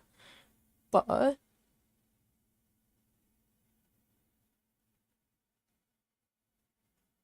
there's one here, second from the right. Okay.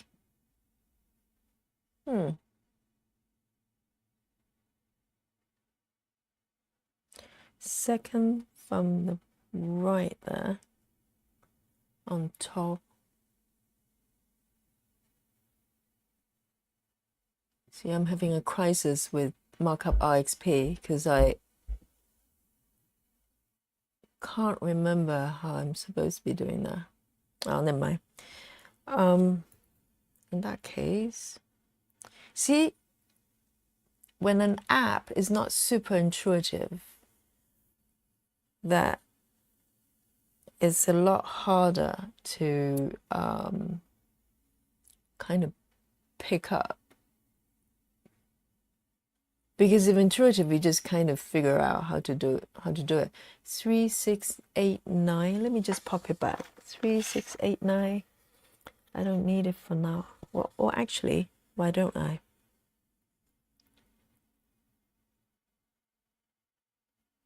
Stitch the ones below.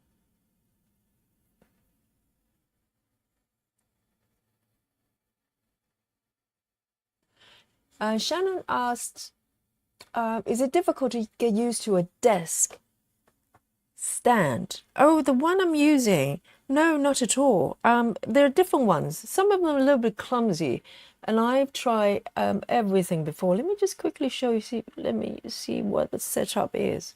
So it's basically 2 clamps, one on the left, one on the right, and underneath there's a base, and that's it.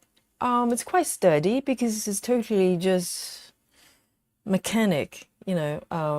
Let me see. And let me see if I can find out which stand this is. I think I probably got it from Amazon. Let me just quickly bring up, because I will recommend it if it's still being sold. Because I got it, oh, goodness, 3, 4 years ago. And let me see if I can still track it. Whoops, sorry, it's really loud. Stand. If it's still on my purchase history, then I'll show it to you. Or unless I bought it from somewhere else, then it's a little bit harder to find. Yeah, I've tried everything, Shanna. Seriously. Because I had no idea what works for me. So I look around. Oh, I see. It might be this. No, it's not. I'm trying to see if... No, it's not this one. Because I just brought up one here. It's what I bought. It's one of the things I try, which is, it's quite a well-known brand. It's called LBC. Well, I don't know how to pronounce it. LBC. I bought this one. Didn't work quite well because it's very restricted. It comes with a hoop, and I think you can, I can't remember, I think you can change the size, but it just doesn't work quite well. I can't find the one I'm currently using. It's possible that I got it from Etsy rather than Amazon. That's why I can't find it. But I'll look it up. If I can find it, I'll probably link it on my description below at some point. Maybe I bought it from somewhere else. I can't remember because it's been so long. But it's really, really sturdy. You know, when I got Lowry, I kind of stopped using the desktop one for a while, but now I pick it up, try using it for the streams. It works so well and it's totally sturdy. I'm trying to move it, but it's very hard. It's more my desk wobbling rather than the stand because it's just so solid. And you can adjust the width of the clamps away from each other or closer to with each other, and it's very stable. And I suspect you can probably rest it on your lap as well if you really want to do it like that. It should be possible. But technically it's designed for a desktop.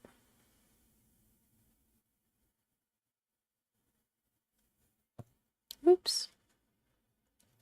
Let me adjust it up here and bring up the marker for you.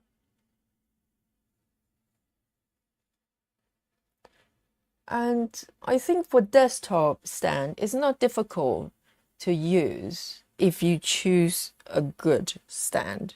You know, you need to have enough space that your arms, depending on how you stitch, your arm can comfortably go under. Otherwise, it gets in the way. Some stands, it just feels a little bit restricted. So it's a little bit of a trial and error, I think. Depends on your stitching style. And I've also used those things you can clamp on the edge of a desk or table. Man, they're clumsy. It didn't work for me at all.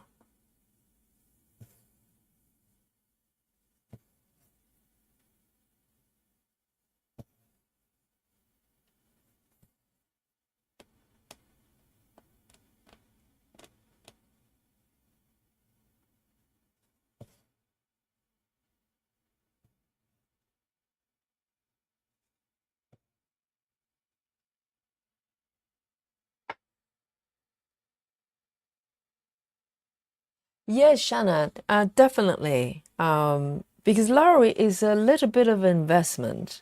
I don't know how they're priced now. And also, it's not just the stand itself. You might want, they have accessories where you can make it extra long. You know, you can buy, I bought them all so I can talk about it, the accessories to extend the length of the metal bar where you attach the clumps. And there are different attachments. You probably need a separate one for Q-snap type of thing. So you could easily, I mean, I don't know about dollars, but with pounds, you can easily spend 150, 200 pounds to get it set up for you. But if you get a stand, maybe they cost about 50 pounds, you know, or under. Give it a try. It might just work. If you're facing a desk, you can definitely just, you know, go with a desktop stand. I think Lowry a lot of times is for people who want to stitch on the sofa. It's kind of designed that way. You know, you can, it comes with a metal kind of base that you can tuck under the sofa legs. That's kind of, you know, where its strength. But if you're stitching, you know, by your desk, then a desktop, you know, a solid desktop stand would be more than sufficient.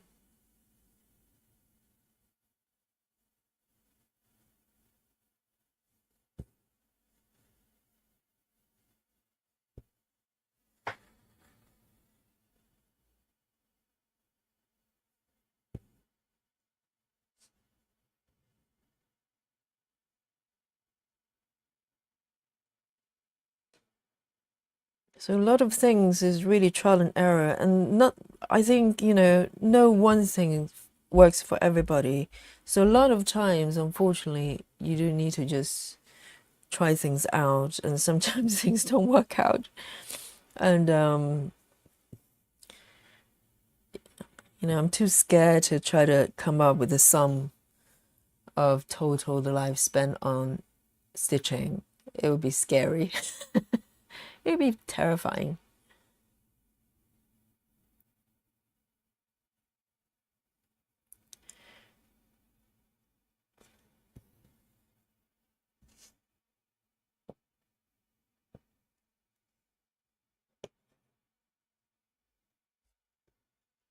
Right. Let's make this one.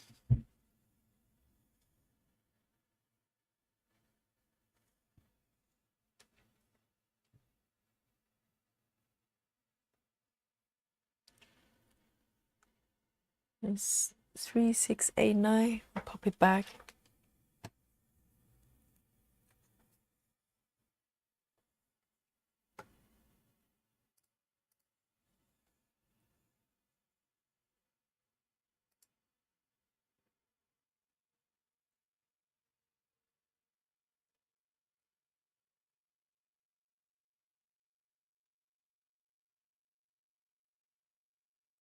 And the next one. I'm doing really well actually. Stitch number wise. I think this way of stitching is just faster. It's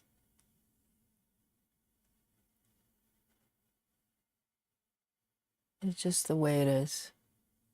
I'm going to move slightly up here to see maybe there's some darker colors I like to tackle.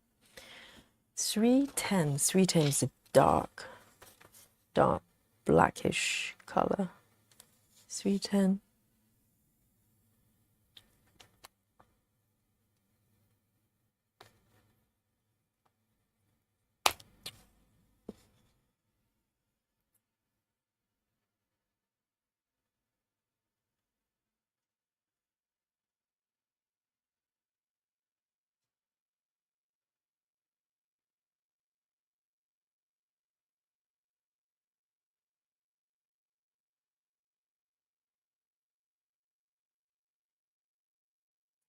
Swap needle time.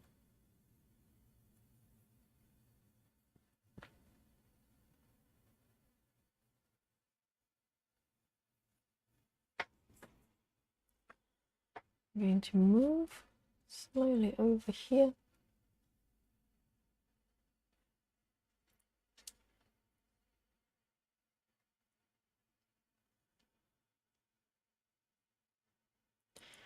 One, two.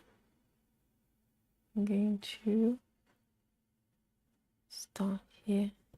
Double check the location.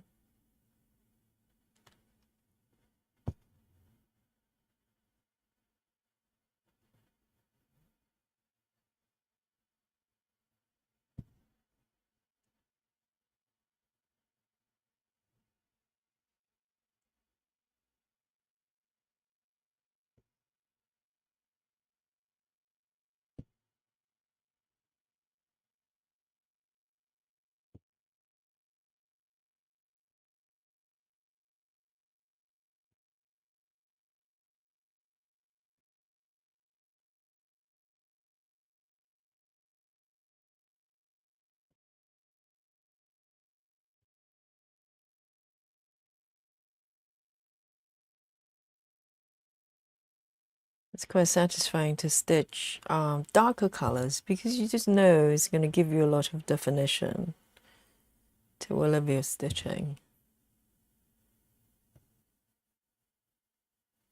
I find it a little bit harder stitching some like sort of paler colors like white.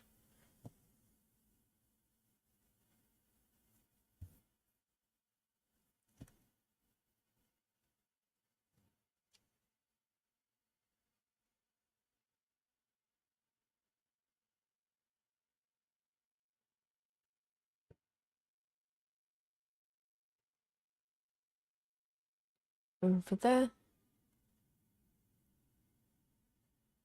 Just remember to mark it.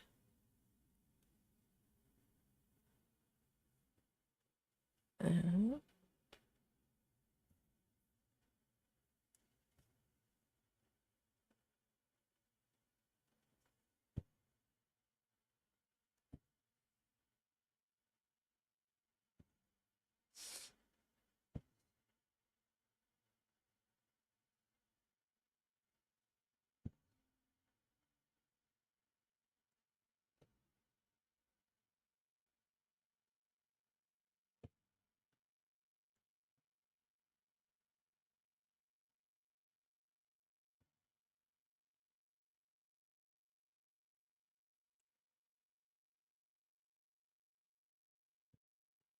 Well, the thing is, once you get used to using cross-stitch saga,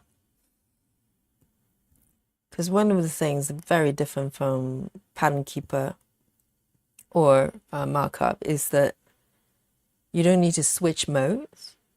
So you can use it like how you normally interact with, oops, I got snagged there. Mobile devices. You just pinch and zoom, mark everything under one mode. You don't need to switch to like edit mode, markup mode, search mode, you know, so many modes. You just do whatever you want to do on the screen. And once you get used to that, it's a bit weird to come back to pattern keeper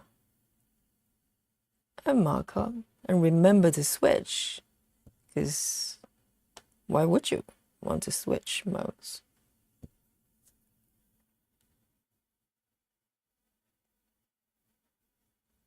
When I first got pattern keeper as well, I started using pattern keeper before markup, and I spent quite a bit of time just trying to get used to the 3 different tabs, because it's not very intuitive. Let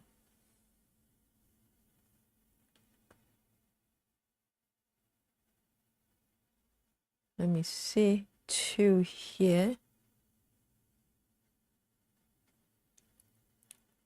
1, 2. Okay.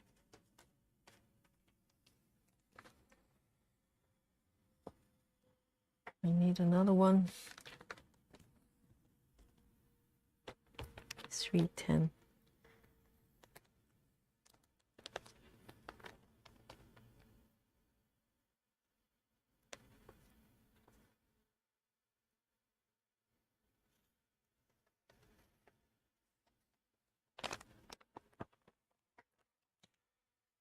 It's getting snagged a little bit.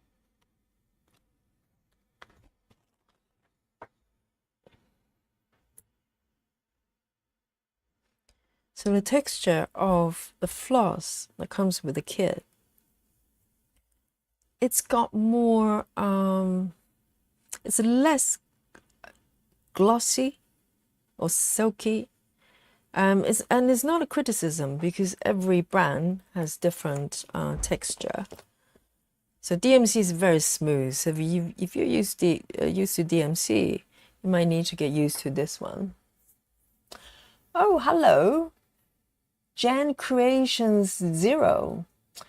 I love the pattern. Is it a hate? Oh, Jan. It's not actually. It's called the store, the stationery store, and it's a cross-stitching kit. Let me show you the full mock-up here. So it's coming from a company called trying to recall, Max Stitching Design, something like that.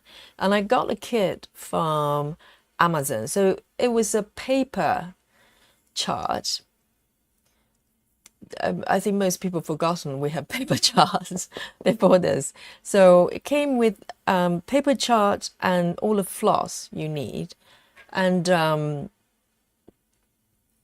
me just switch back. And yeah, so I basically scan the paper chart and import it onto Markup RXP. So I'm stitching with the app, but it's not a digital app, digital chart. And I can't really tell you where to get it. I don't know who the artist is for the original artwork. And a company who's selling the kits no longer selling these ones. I've got about 4 different, very similar full coverage kits from them. Maybe three years ago, or 2 years ago, some of them. And as far as I know, they're no longer being sold, at least in the UK. I don't know. It's probably worth looking up. If you look up a company called Max Stitching Design, I think, and look for the stationery store. You might be able to find it, and maybe they're still being sold somewhere, but not on Amazon as far as I know, because I wish they're still available, because these are so good. They're really well charted, and it comes with everything you need, you know, to do that. Karina, hello. I've been lurking for a while. You and few others, no names, okay? Karina, welcome. Thanks for coming out of the closet, you know. I always say, you have no obligation to engage with me, but I love it when you do. So welcome. Join the chat. So let me know what you're stitching on, ladies. I'm presuming everybody's ladies, okay? If you're not, just let me know. Otherwise, I have to assume everybody, we're all girls here.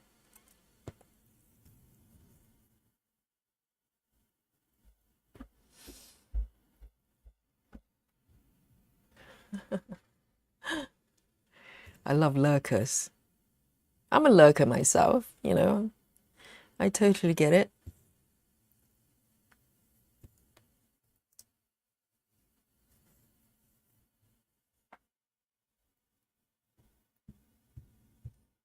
Yes, so Jan, to answer your question, this is a cross-stitching kit. It's not Haid, unfortunately.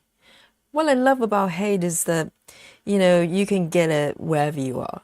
You can, they probably sell them worldwide unless there's some copyright restriction. I'm not aware of that. But wherever you are, you could be, I don't know, India.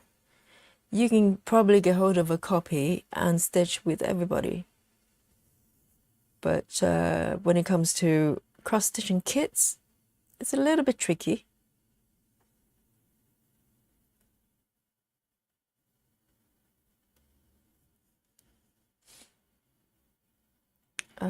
Let me make sure that I'm on the right track. Okay, here. And then here. Just need to remember to mark it as I stitch, otherwise I get very lost.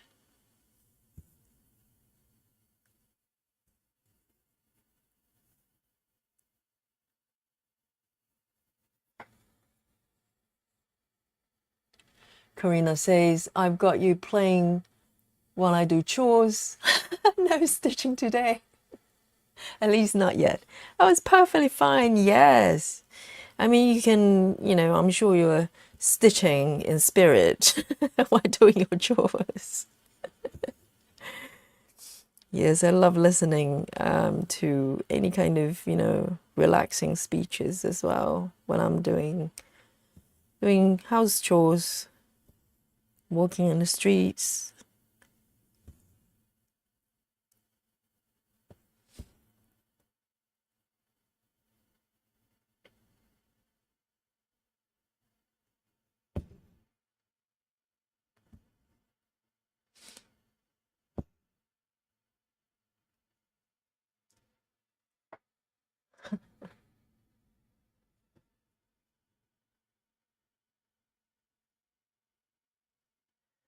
Two more underneath here.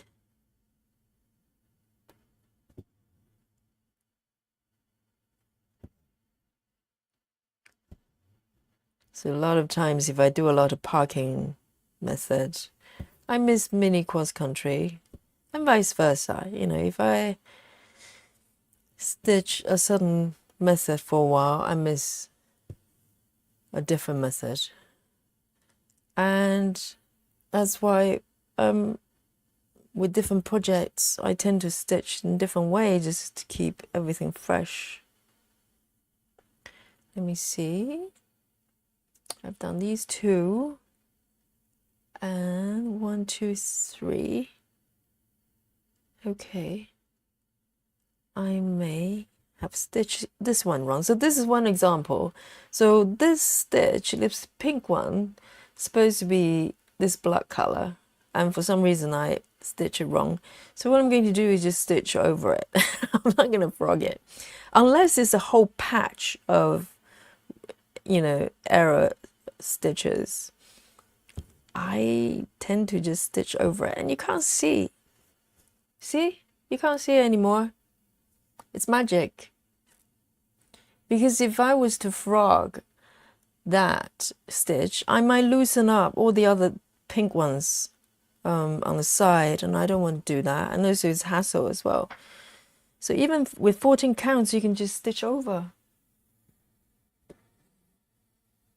Karina says, helps me stay busy, not feel alone. Yeah, absolutely. And you know, when you're doing sort of daily chores, I do the same. I try to get things to kind of occupy my ears, or I'll sometimes just grab my iPad with me and just dock it wherever. If I'm doing ironing, I just have it in front of me. So, you know, I'm kind of making my time useful. Not that doing chores is not useful, but I normally have my visual and audio capacity free, so I like to occupy them as well. I'm just that kind of person. I like multitasking.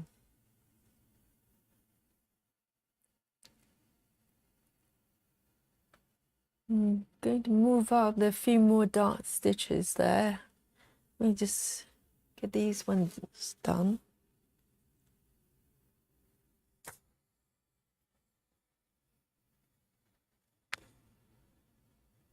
I don't know whether you're aware of there's a English eccentric, so to speak. I don't know how to describe this person's occupation. Maybe he was this playwright. There's this gentleman called Quentin Crisp, and he's an English guy, but he went to, I think he was an actor. Maybe he was an actor. I can't be sure.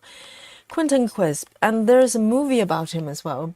So he was born an Englishman, and then he moved to New York when he was quite young, and he came out as a homosexual.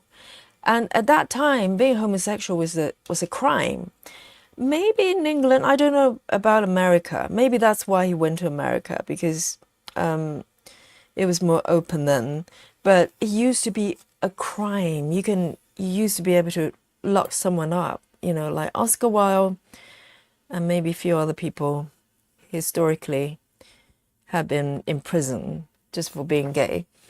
And that law wasn't abolished till very recent years, actually. Maybe we're talking 60s. It's quite outrageous if you think about it. And also how far we have progressed, you know. And so Quentin Crisp, he had a famous saying. He's kind of known as this, you know, quintessential English eccentrics. He says something about his apartments in New York. So he had an apartment there, and everybody went there, just was astounded at how dirty it was. Everything was covered with thick layer of dust, and nothing was ever cleaned. And he had a famous saying, I'm just paraphrasing, so something along the line is, why do you want to do something that you have to do every day, like constantly, and you have to go back and do it over and over again? He cannot see the point. And I get it. I get his point. Household chores is one of those things that you have to do it, but you have to go back and do it over and over again. So for people who don't like cleaning, at least you have some company there. Oh, Jacqueline, hi from Canada. Just discover your channel. Yay, you're my kind of stitcher. No frogging. Yes, frogging is for the for chickens, right? I would only frog if I actually just made a huge mistake and it's a huge patch of dark color and they're supposed to be light colors, then perhaps I should go in and do something. Otherwise, just cover it up, right? No one knows. And a lot of times, if I just stitch over things and I go back, even just a few minutes later, I can't find it. It's like the last stitch I just did. If you ask me to point it out to you, I can't. So why do something? Why do something that's inconsequential, you know? And I'm sure Quentin Quisp would agree with us. So that's the kind of sentiment I can relate to when it comes to cleaning.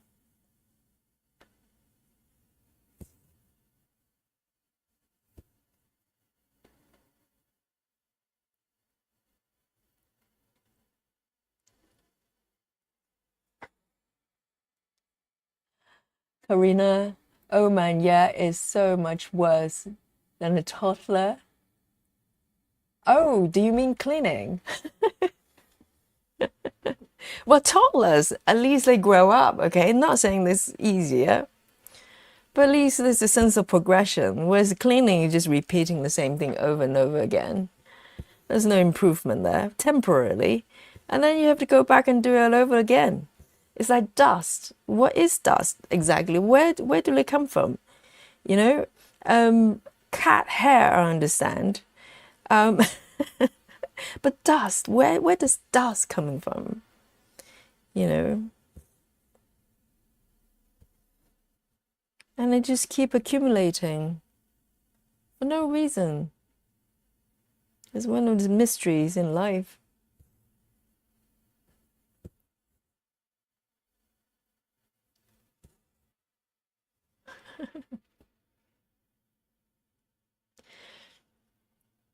But things like that, things like cleaning and chores and repetition of certain things we have to do over and over again, these things occupy a lot of time of our lives.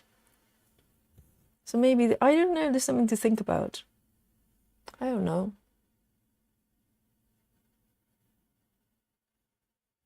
You know, just think about how much time you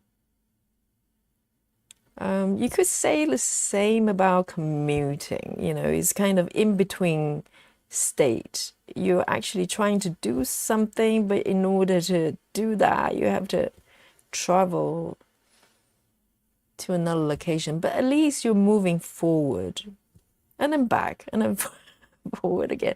That's why people find it so depressing having to commute, because it feels like you're wasting your time doing something that you wish you didn't have to do. And if you ever come to London, you know, I say try to get on the London Tube, which is our subway system. Try to get on the tube maybe around 7, between 7 to 8:30. If you're curious about, you know, how unhappy people can look, you'll find them there at rush hour. Literally, these people is like, man, I wish I wasn't here. And I was one of them for a long time, you know, when I used to work kind of 9 to 5 jobs. I had to commute every day. And I'm claustrophobic as well, so packed train isn't for me, you know. Jacqueline says I don't dust because it might be someone I know.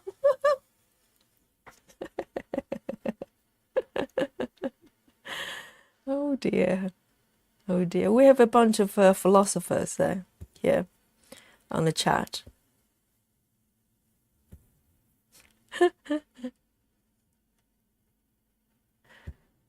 Yeah, but these things, and I was talking about the people on the tube.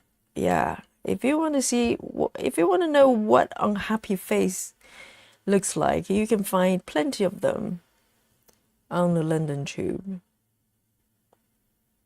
every morning, weekdays.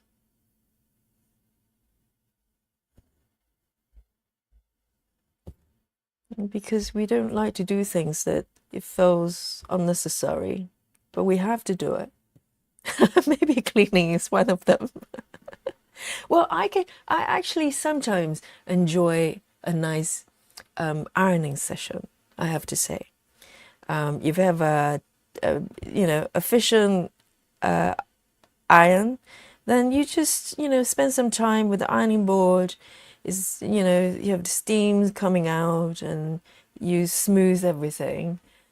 That's kind of therapeutic. I get that. Other than that, hoovering, not so much. Not so much. And well, I've got wooden floors, so I have recently switched to using brooms, and rather than a hoover, a vacuum cleaner, because it's noisy. Sometimes you can't do it too late. The noise is gonna disturb the neighbors. So I try the manual tools, good old fashioned tools. And I actually prefer that. It doesn't work with carpet though. Carpet you would need vacuum cleaner, but otherwise, go back to the good old fashioned ways.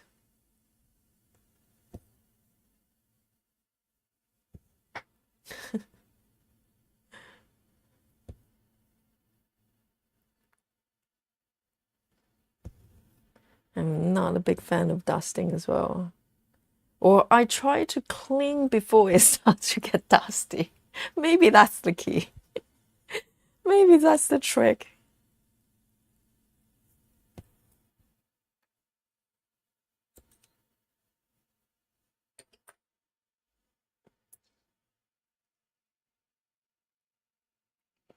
Right, I really like these dark colors. I'm going to keep working on these ones.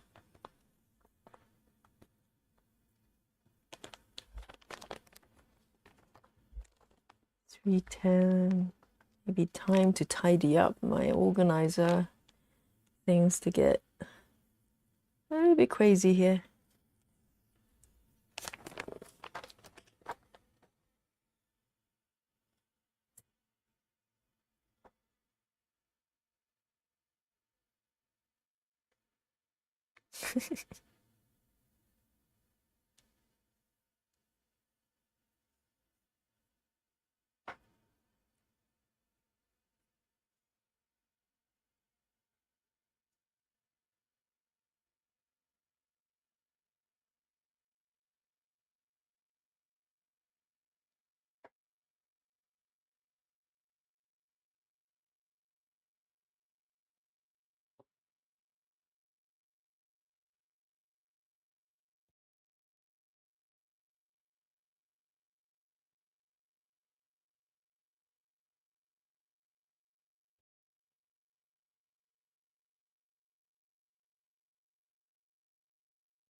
I remember, because normally I use a dishwasher. I'm quite lucky to have a dishwasher in the kitchen.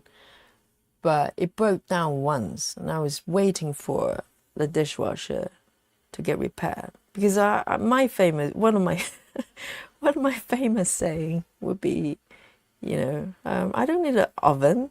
I can live without an oven, but I can't live without a dishwasher. But when my dishwasher broke down, I was waiting for the engineer to come in. So I had to manually wash the dishes. Okay, shock and horror. And I actually quite enjoyed it. You just put everything in a bowl, in a big bowl, with soap, detergent in it, and it's bubbly. It's a bit like bubble bath for for the washing up plates and bowls, whatever. And then you wash them, and then you rinse them and dry each item, and then dry them with a tea towel. I used to do that when I was a student, when I couldn't afford a dishwasher. But it's actually quite relaxing. It's relaxing.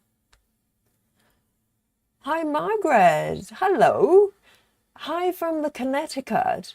I have not yet ever tried a full coverage in cross stitch. I did it on needlepoint. Oh, okay. Needlepoint. I love needlepoint as well, Margaret. I actually have a few projects I haven't finished. There's a pattern emerging. Yes, I like needlepoint as well. It's kind of one of the closest things to cross stitch. But you know what, Margaret? I would say you should try it.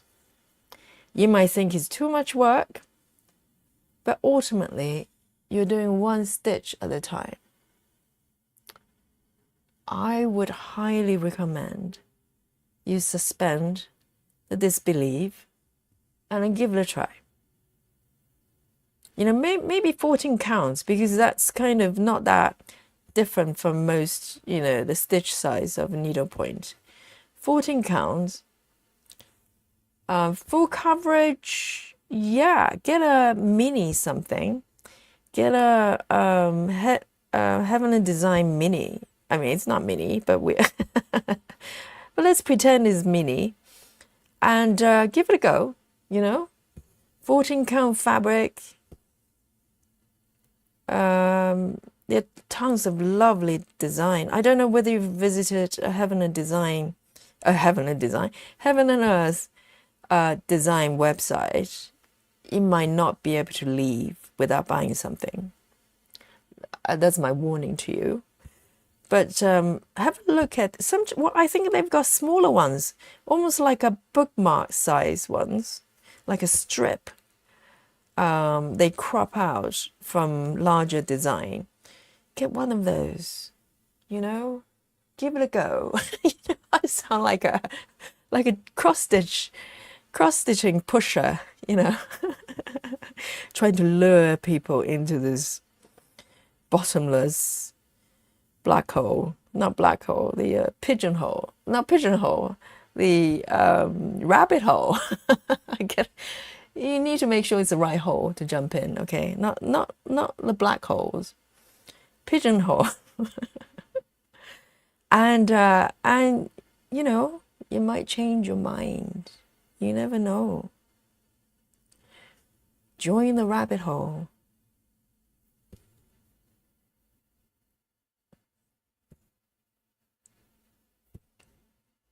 And with the full coverage is the fact that there's so many different stitching methods. And you can literally, you know, have endless options to try out different ways of stitching. So that's my invitation to you, Margaret. Come with us. Come join the club. This is my hypnotist voice. Come.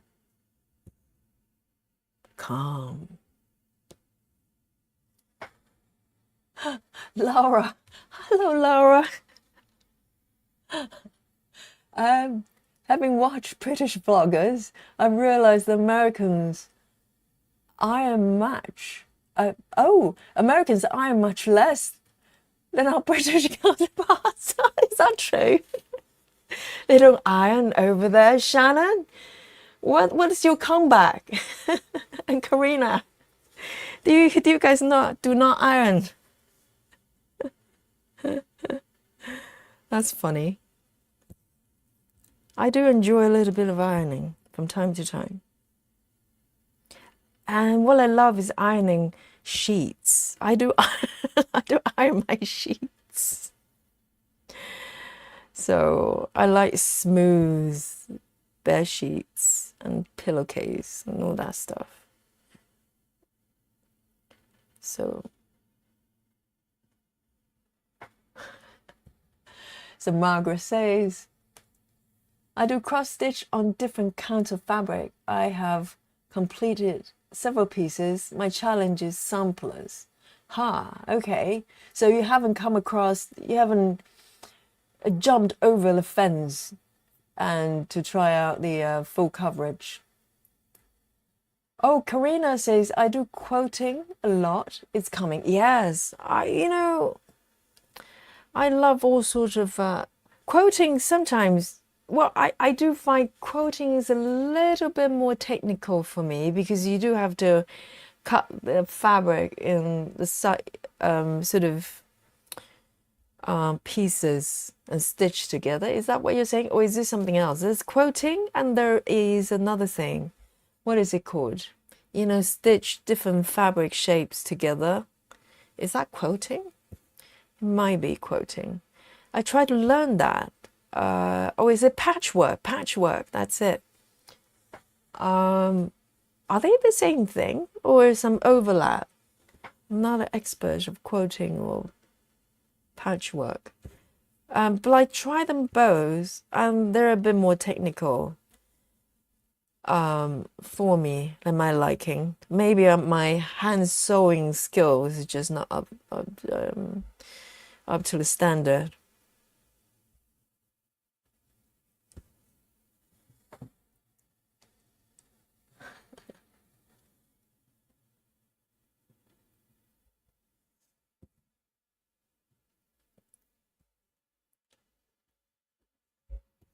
So I like something that's, like knitting is can be, well, sometimes you do need to refer to the patterns and charts, but generally you can just let your mind go and just, you know, do it without having to overthink.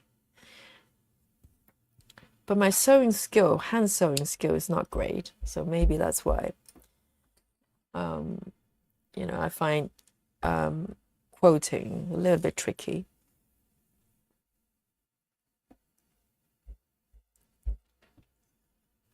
Oh, that's a nice area I've stitched.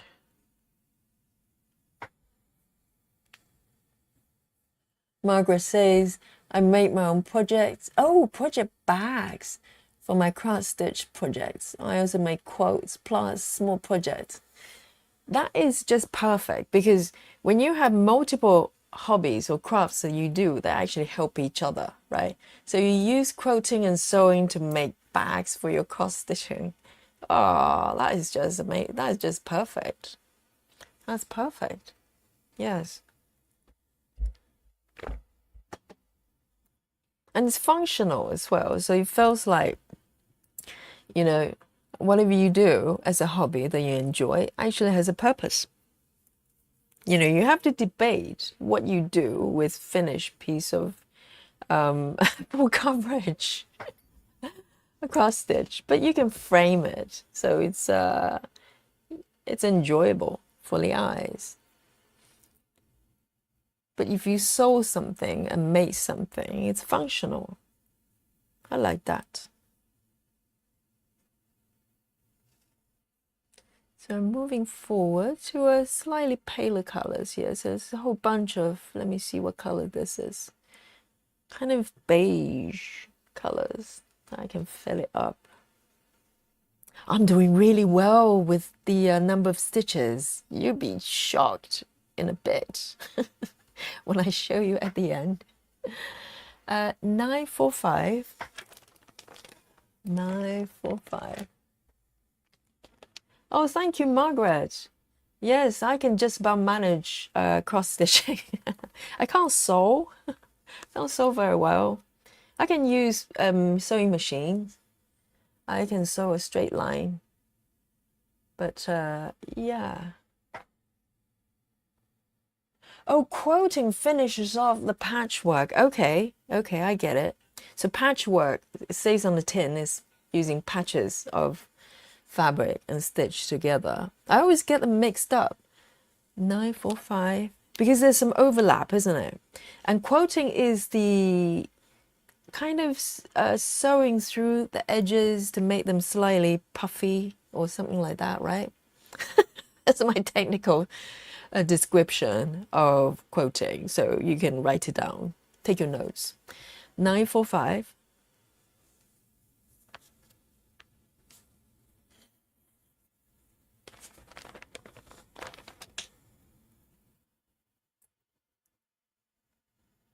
Yeah, and lovely thing about cross stitching is that everybody can do it, right?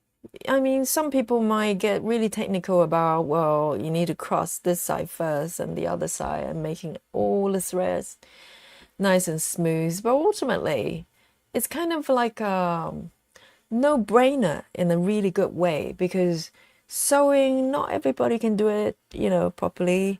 But cross stitching, you just need to know a few basic, things about it, and everybody can do it. It's really, really nice. Really, really nice. So I am going to start here.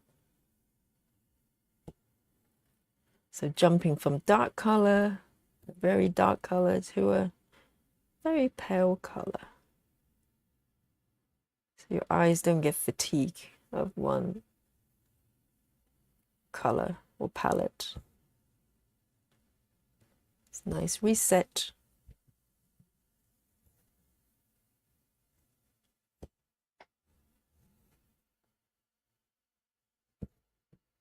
And that's kind of one of the nice things about knitting as well, because most of the time you're making something, even a scarf, you're making a scarf, something you can use later on if you do choose. And I remember I have made a jumper or sweater, maybe in the States it's good, for my older brother. And I remember I was probably about 17 at that time. And my brother was being very polite. Okay, so because I actually found that jumper later on, quite a few years back, being stuffed in a drawer somewhere hidden. And I had a look, and man, it was one sleeve was longer than the other, and the collar area was really loose and sort of slightly zigzag. It was a special technique that I used. But I remember when I gave it to my older brother, he was so happy. He was so polite, and he put it on immediately. And he was probably thinking, I am not going out wearing this. Okay, you can't make me. But yeah, but that was, I worked so hard on that jumper. And so I still vividly remember it. And I'm grateful that my older brother didn't just. I'm glad he wasn't honest. Let's put it that way. So dishonesty sometimes has its place, please exercise dishonesty whenever appropriate. So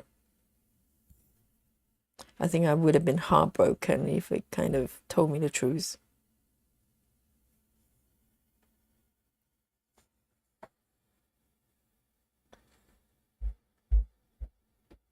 Oh, Margaret asked, how do you get the blue lines to disappear? Now it's magic. Watch this, watch this. This magic trick time. Okay. So let me find my my magic tool here. So here it is. This is the magic one. So the blue side I use to draw the line, nice and thick. And if you turn it around, I don't know what's in here. It's a solution, but you can use water as well. And you just draw over it. And it's gone. Is it magic or what? So this pen, I showed this the couple of streams ago. It's from Clover. It's a Japanese company. They make really good accessories for sewing, for crafting, and maybe some of you are familiar with it. But it's really good, and the ink preserves really well, because normally if you have a sort of ink-based pens and you don't use it for a while, it goes dry. But this one, I probably had it for a couple of years. Haven't touched it. Well, once in a while, but it's still working really well. And also, even if you don't have the solution here, you can just water. It's water solutable. So it'll be gone. So all I have to do, I mean, it's pretty much covered up anyway, but anything that's showing, all I have to do is just put the work once I finish it. Okay, we're talking decades away, so I'm not worried about it right now. But but what if I finish it? Yes, you can probably see a little bit of blue coming through here, but it does fade after a long time, not immediately, so it's not going to disappear, because some ink-based pens, they disappear after 10 days. I think they're mostly for sewing. They're designed that way, but with this, it's permanent until you remove it. So, and just any kind of liquid, water, it will remove it completely.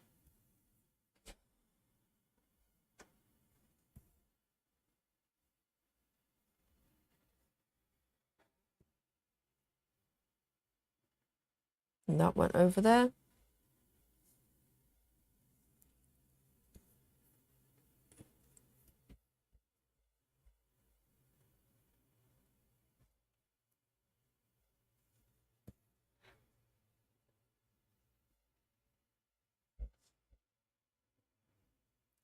But I always say, sort of ink-based pens like this is probably more suited for larger count, sorry, lower count fabrics, like 14, maybe up to 20, or even 22 maybe is still okay, because it bleeds a little bit. So if you use it for something like 25, 28, you'll probably find that it bleeds out a little bit. So with 25 counts, for instance, I use pencils. I just regular pencils. And it doesn't show through, not really.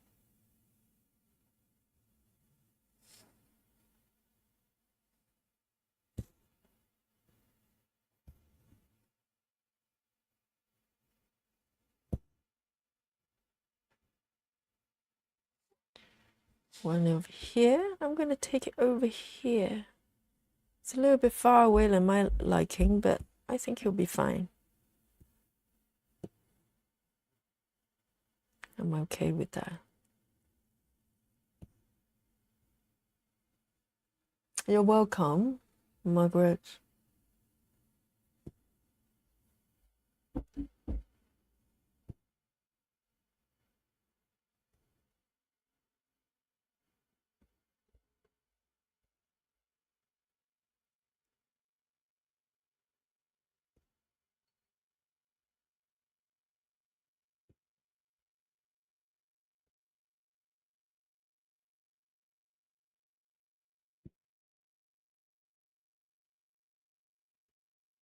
Over there.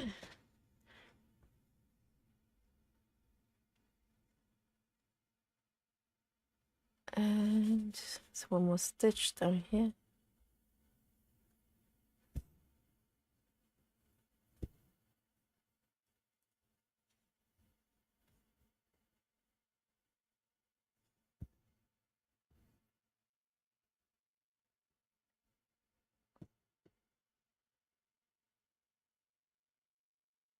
And one more here.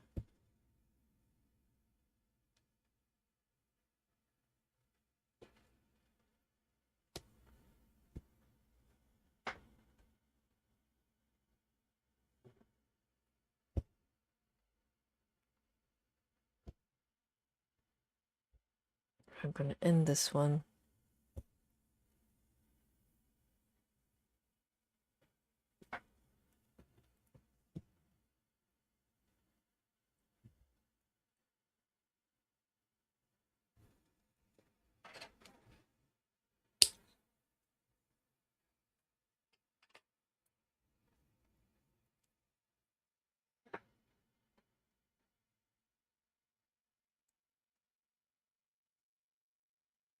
Cool. Okay, I'm going to fill up this area actually. It just looks very inviting.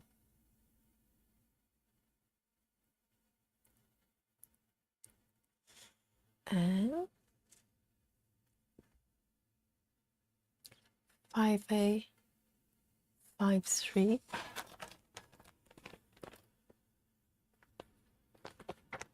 Oh, hang on, 3A, 5-3. 3-8, 5-3. Really got one threaded.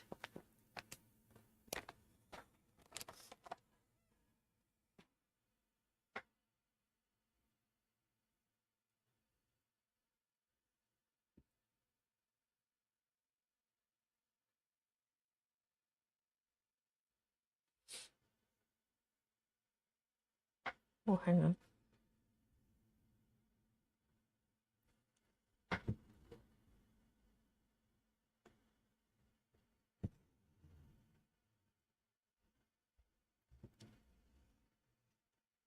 Move it a little bit over to the left here, so you can see.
This is such a therapeutic piece to do.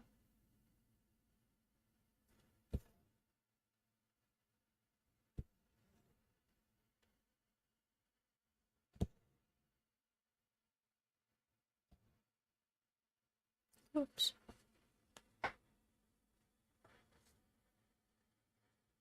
Margaret says, I find cross stitching very relaxing. It is, because it is. Because it is. I find it's a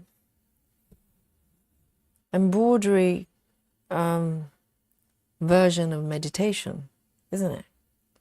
There's a certain repetitive element to it, but it's also enjoyable. It's got the sound of the fabric, and there's something about managing the thread, you know, because the stitching doesn't start on the fabric. It starts with your organizers, how you organize your threads. There's a certain order to it. And it's relaxing.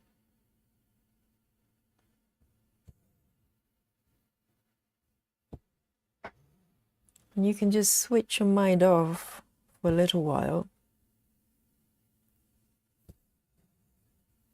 And then you're creating something beautiful. I mean, you know, what is not to like? I'm biased, I know.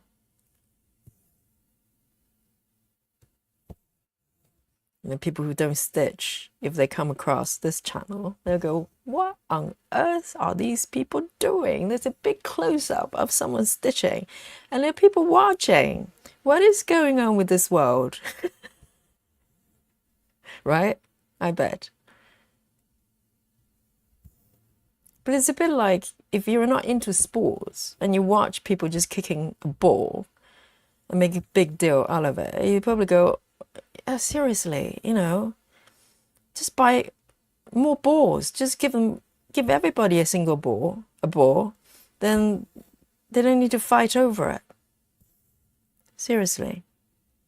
Just get over with.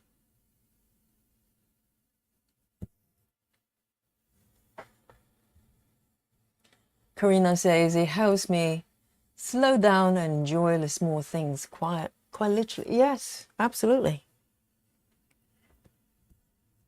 Absolutely. So even when I'm stitching, even if I don't listen to anything, my mind is kind of, I just feel at peace. Yeah, not many things in life that makes me feel like this. It just feels like everything's peaceful, all is good. It's the simplicity to it because it's not a complex process. You're really just stitching, you know, one leg at a time. And that's all there is to it.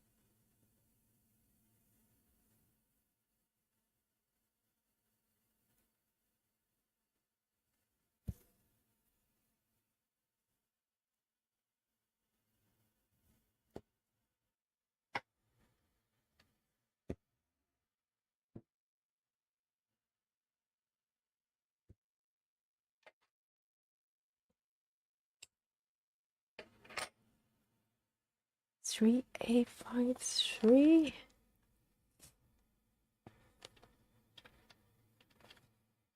Let me just pop it back.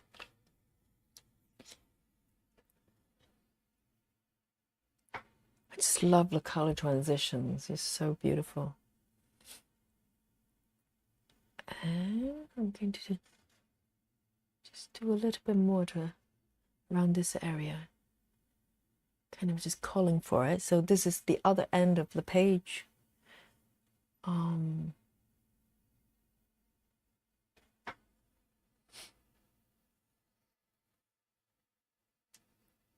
me see.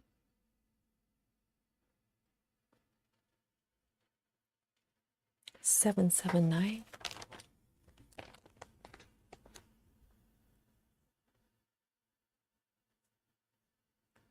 7, 9. And all these beautiful colors has got to put you in a good mood, right?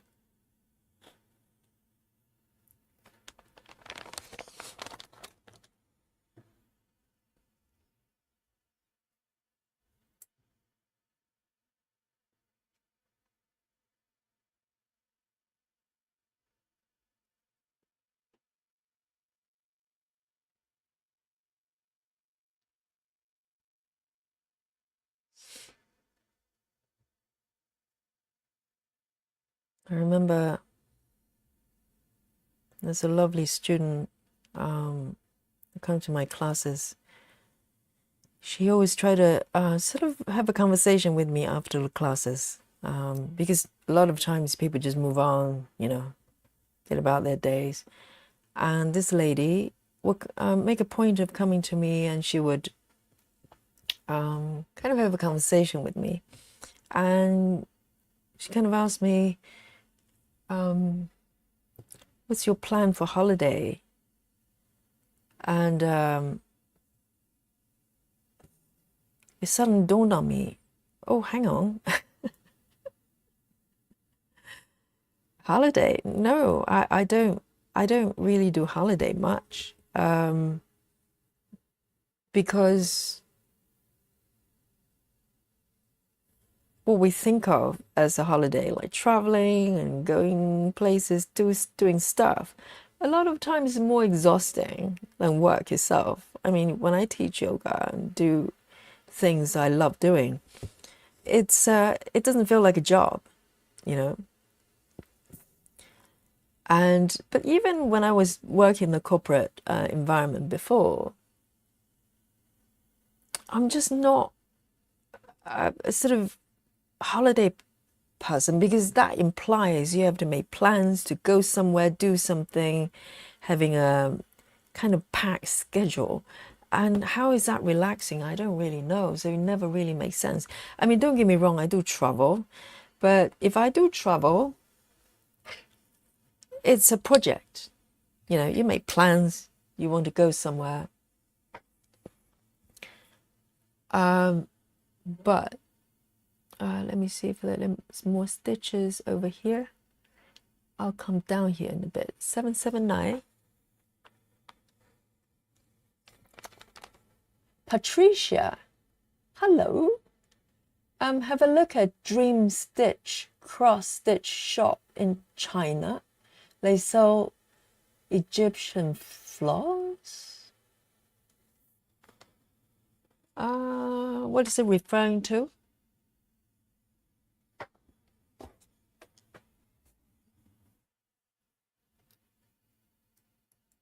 Are they good floss? Good threads? I'm not familiar with it.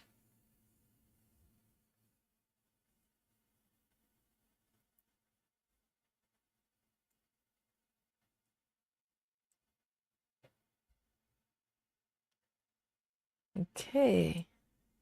779. Oops. No. Just switch color. 154. 154.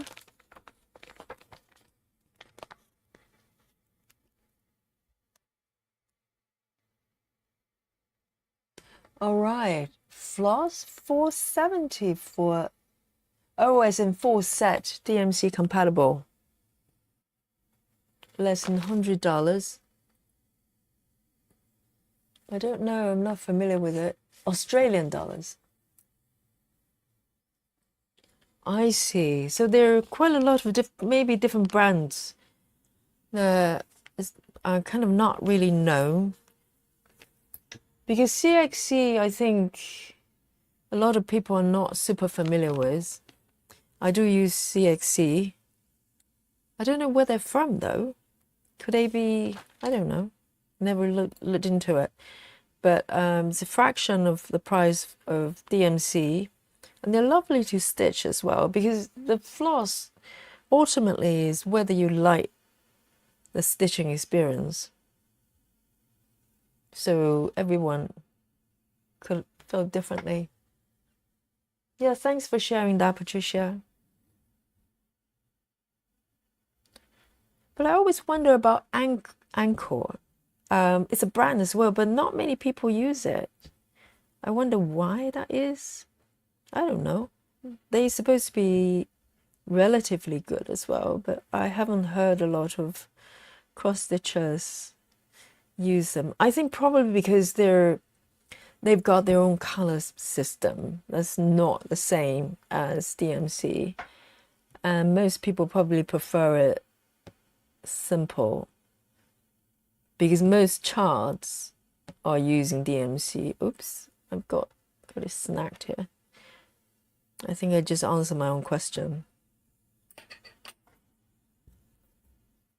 Because I had quite a few of them, quite a lot of their floss before when I was doing just general cross stitching, so sampler, smaller pieces type of thing. And sometimes cross stitching kits will come with Anchor color threads. They've gone they have their own sort of color system, and it's probably quite a lot of work if you have to do conversion, and it's just not necessary.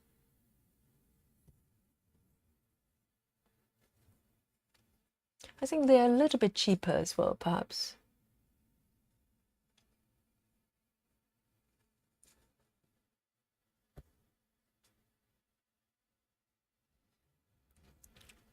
1, 2, 3. Okay, got these ones here. One more over here.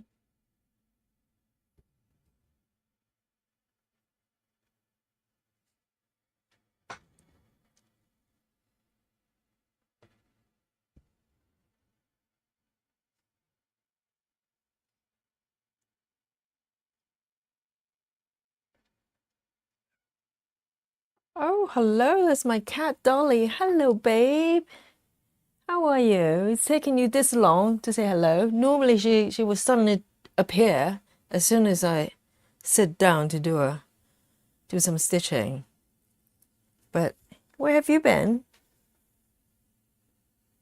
So I've got a cat that's a tuxedo black and white cat. Actually, let me show you a photo because I've been talking about her so much. It's only justified if I actually show you. It's a real cat. It's not an imaginary cat, okay? I've got a photo here. Let me show you. That's little Dolly. Let me just move her slightly cross over here. And it's a real cat. It's a it's a black and white tuxedo cat. I love black and white, and she's looking aloof in this photo. So she will come to try to get my attention as soon as I sit down and try to concentrate on something, to work or do anything. And when I need her attention, she's busy. She would go out to the patio, or she's asleep, pretending to be asleep. So that's Dolly for you. Just thought I'd share that. Because I talk about her a lot during the stream.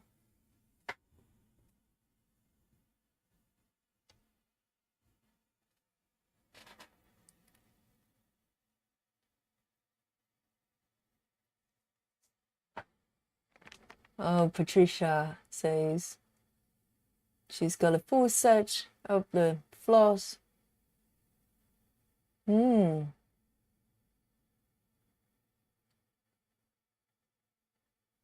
Oh, they do frames as well, do they? Right, okay. Thanks for sharing that. Definitely good to know if there's a good company. Margaret says, I have a male tux growing up. I know, tuxedo cats are the best, aren't they? I love ginger cats as well. I have a soft spot for ginger cats, but I love black and white cats. Because when I was growing up, we had black and white dog. And we lost the dog when he was very young. So I had this this thing about black and white animals. And you probably figured out I probably like panda as well. It's within the same color palette. And it's just something about them. I just can't resist them.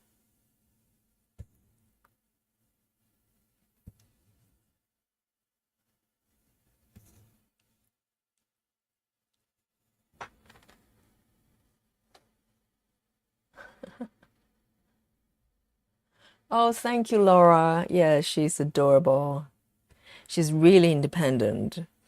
And she's not a laptop cat, I have to say. She's a very affectionate, but she's not one of those cats that just lets you do whatever, to her, which I respect, I think if you love cats, you respect them as well. So you allow them to be themselves rather than try to force them to do things to please you. She's not here to please me,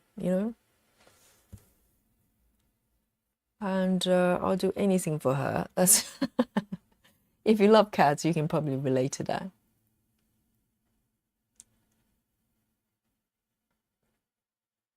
A few stitches down here.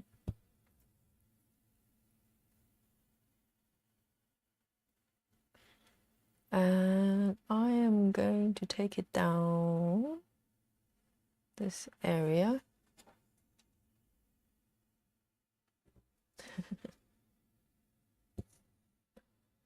I think once you have a cat, you can't live without one.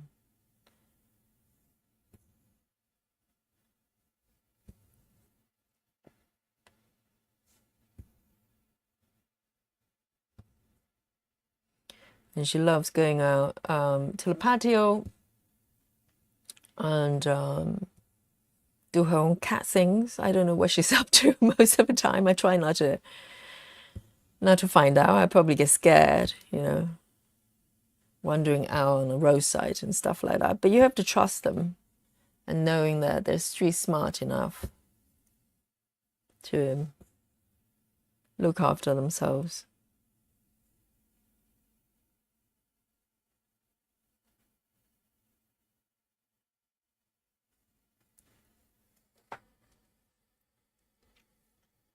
Oh, Jacqueline says Anchor bought out by DMC. I didn't know that. When is it recent?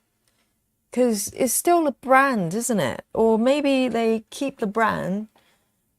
But are they essentially the same thread, same product, I wonder? I didn't know that. I was wondering about, Anchor. Is it French as well, I wonder? Maybe it's French as well. I never looked into it. Because there always see sort of conversion charts for Anchor versus DMC, and it just sounds like a hassle. So I never really look into buying their floss.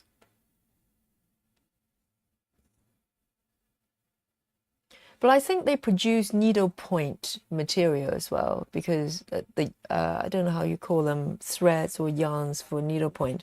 Because I've got a couple of kids, needlepoint kids I bought a few years back. I think they're Anchor yarn or thread.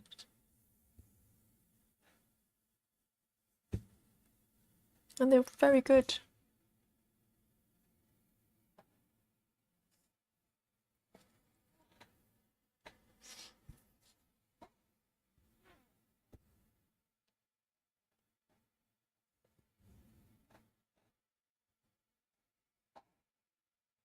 Wait, one more here. I'm in a flow here.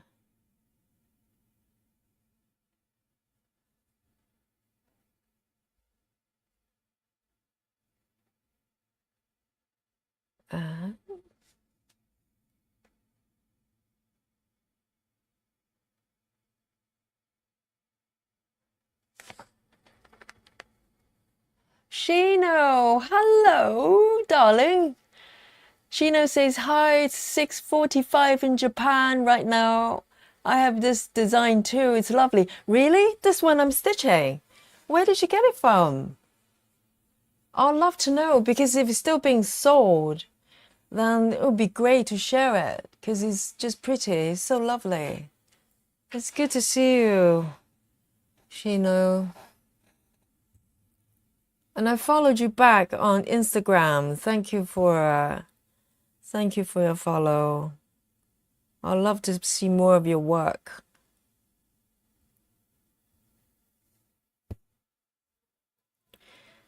It's 6:45. So Shino is an early riser. Shino is also a floss tuber as well, if you didn't know. So look up her channel. She does live stream stitching as well.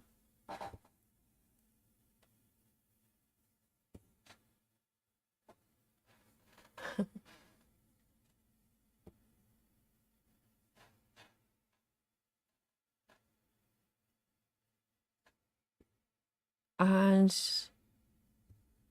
wow, I've got 11 stitches to go before I reach my daily goal, 300. This is a lot faster, because with the other project, it took me like 5 hours to get to 300. So I'm not doing too badly at all. Very happy. And I'll show you the confetti. We have to enjoy the confetti together.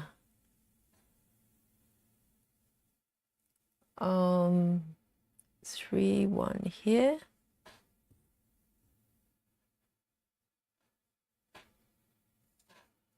I'm going to end the thread here. It's getting very short.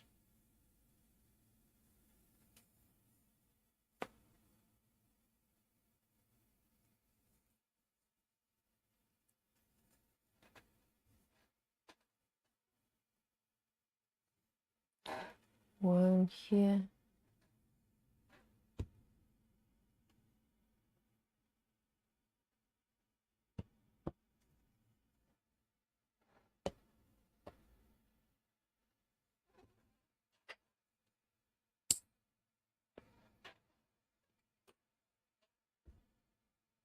Oh, 8 to go. Yay.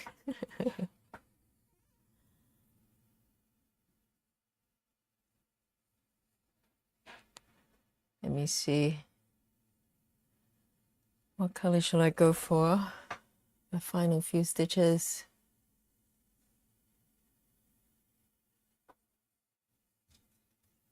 Let me go for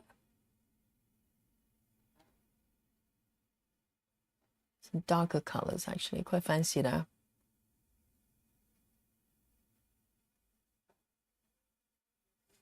A14.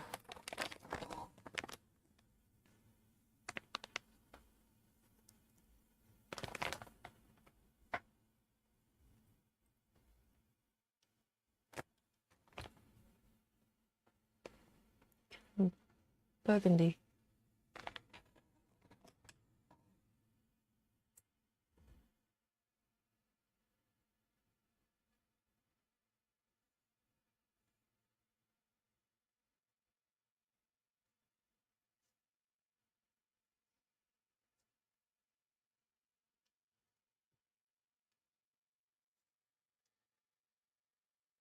My pleasure, Shino.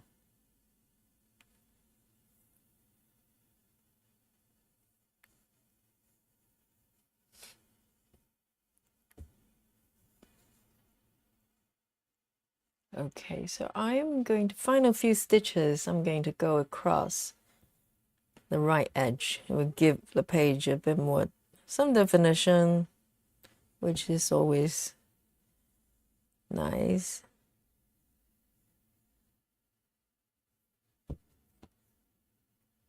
I'm really enjoying this piece.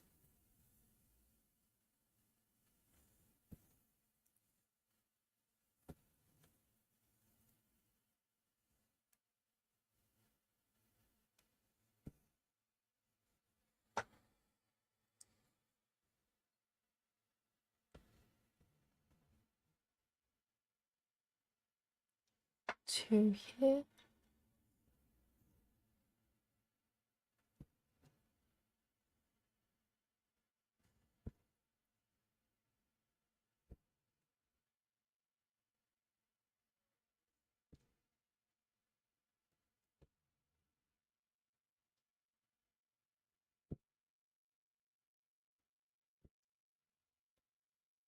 Two more.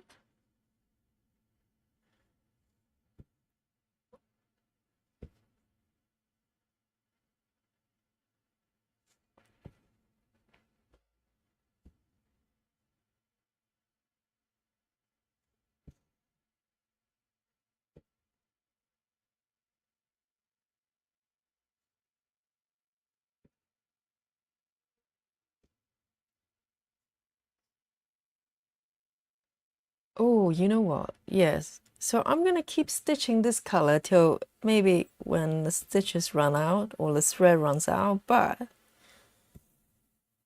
I've got 2 more stitches to go before I'm reaching my daily goal, and I have to share my confetti actually.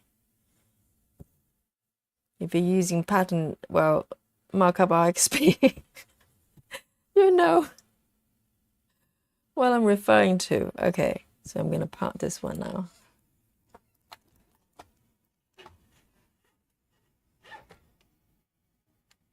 Right. time to share my results here. So this is my pattern here. Oh, let me just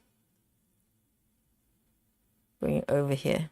So I've got 2 more stitches to go. I set 300 as my goal here.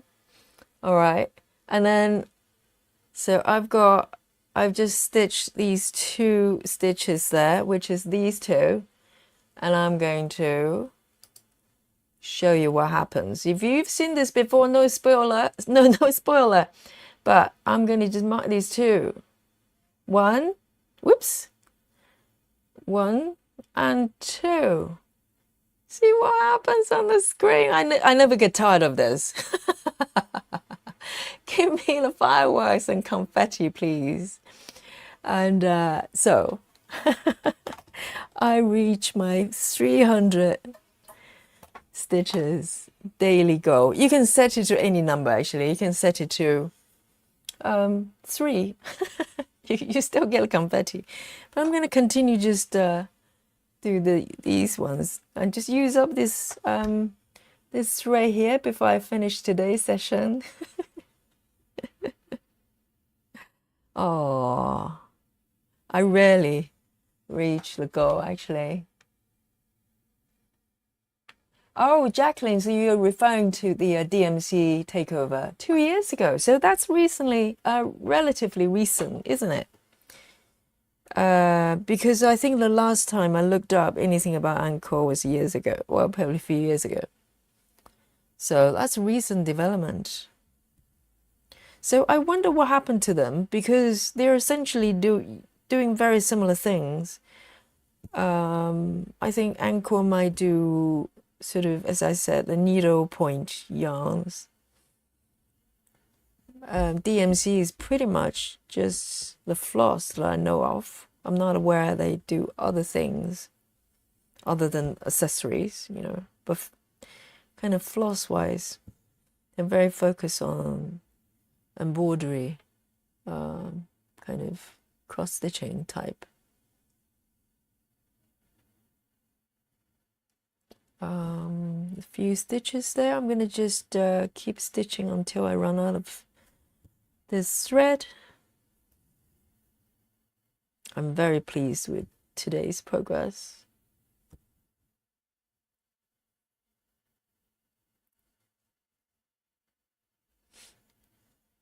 Let me see.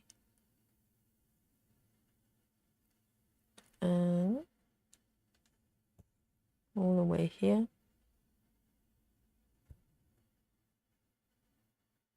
Quite a few stitches kind of just running down here.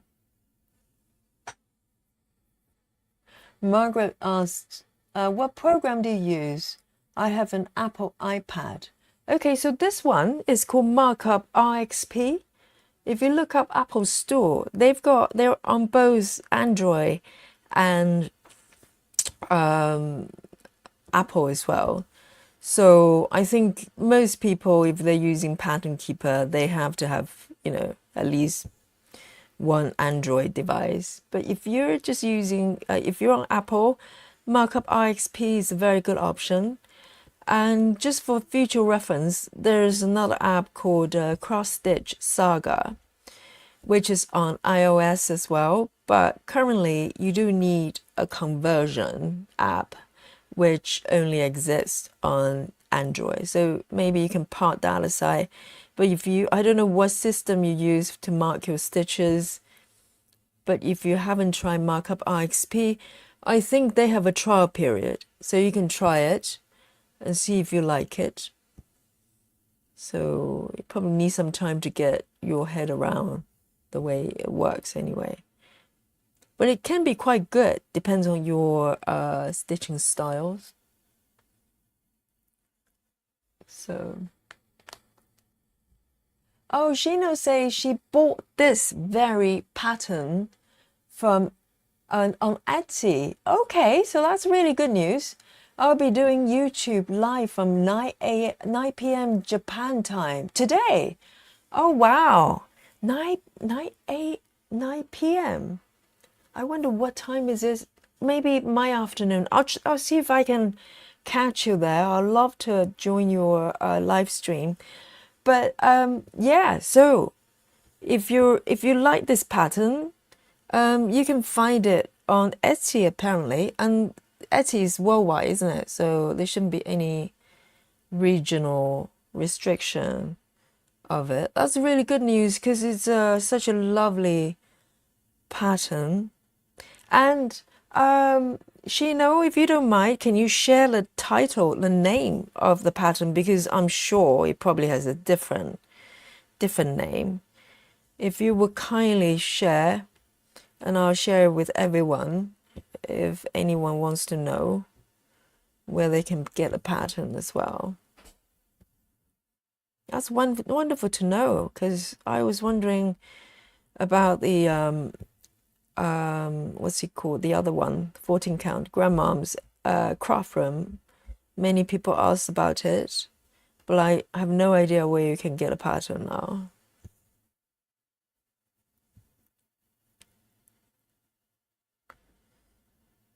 Because Etsy, sometimes they rechart some discontinued patterns. I don't know how the copyright works, but at least that's one outlet that you can find some patterns you can't find anymore. Right, I'm going to finish this thread here for my last stitch and wrap up today's session. I'm really pleased with my progress today. I managed more than 300, would you believe? And let me zoom out a little bit to show you what I've done today. So this is the second page. There's one page above that I've already finished. And today I've worked on generally this area and filled up quite a lot here. Let me just zoom in a little bit more. So I'm really happy. And I did a mini cross country. Let me bring up the markup. And the full markup. That's just gorgeous. So if you're interested, apparently you can get the pattern from Etsy, and I'll find out what is called on Etsy from Shino at some point, if not on this stream.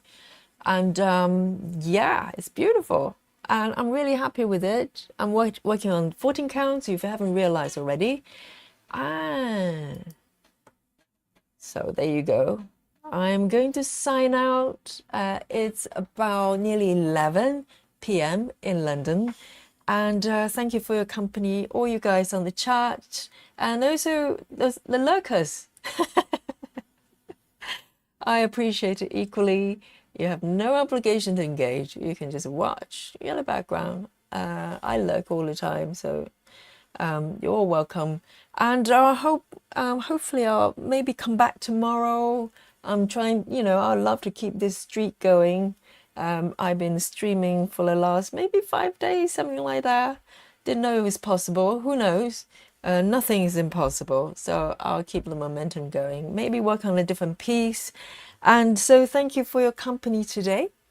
And wherever you are, good morning, good afternoon, and definitely good night from London here. So nighty night, everyone. Bye, everyone. Catch you soon.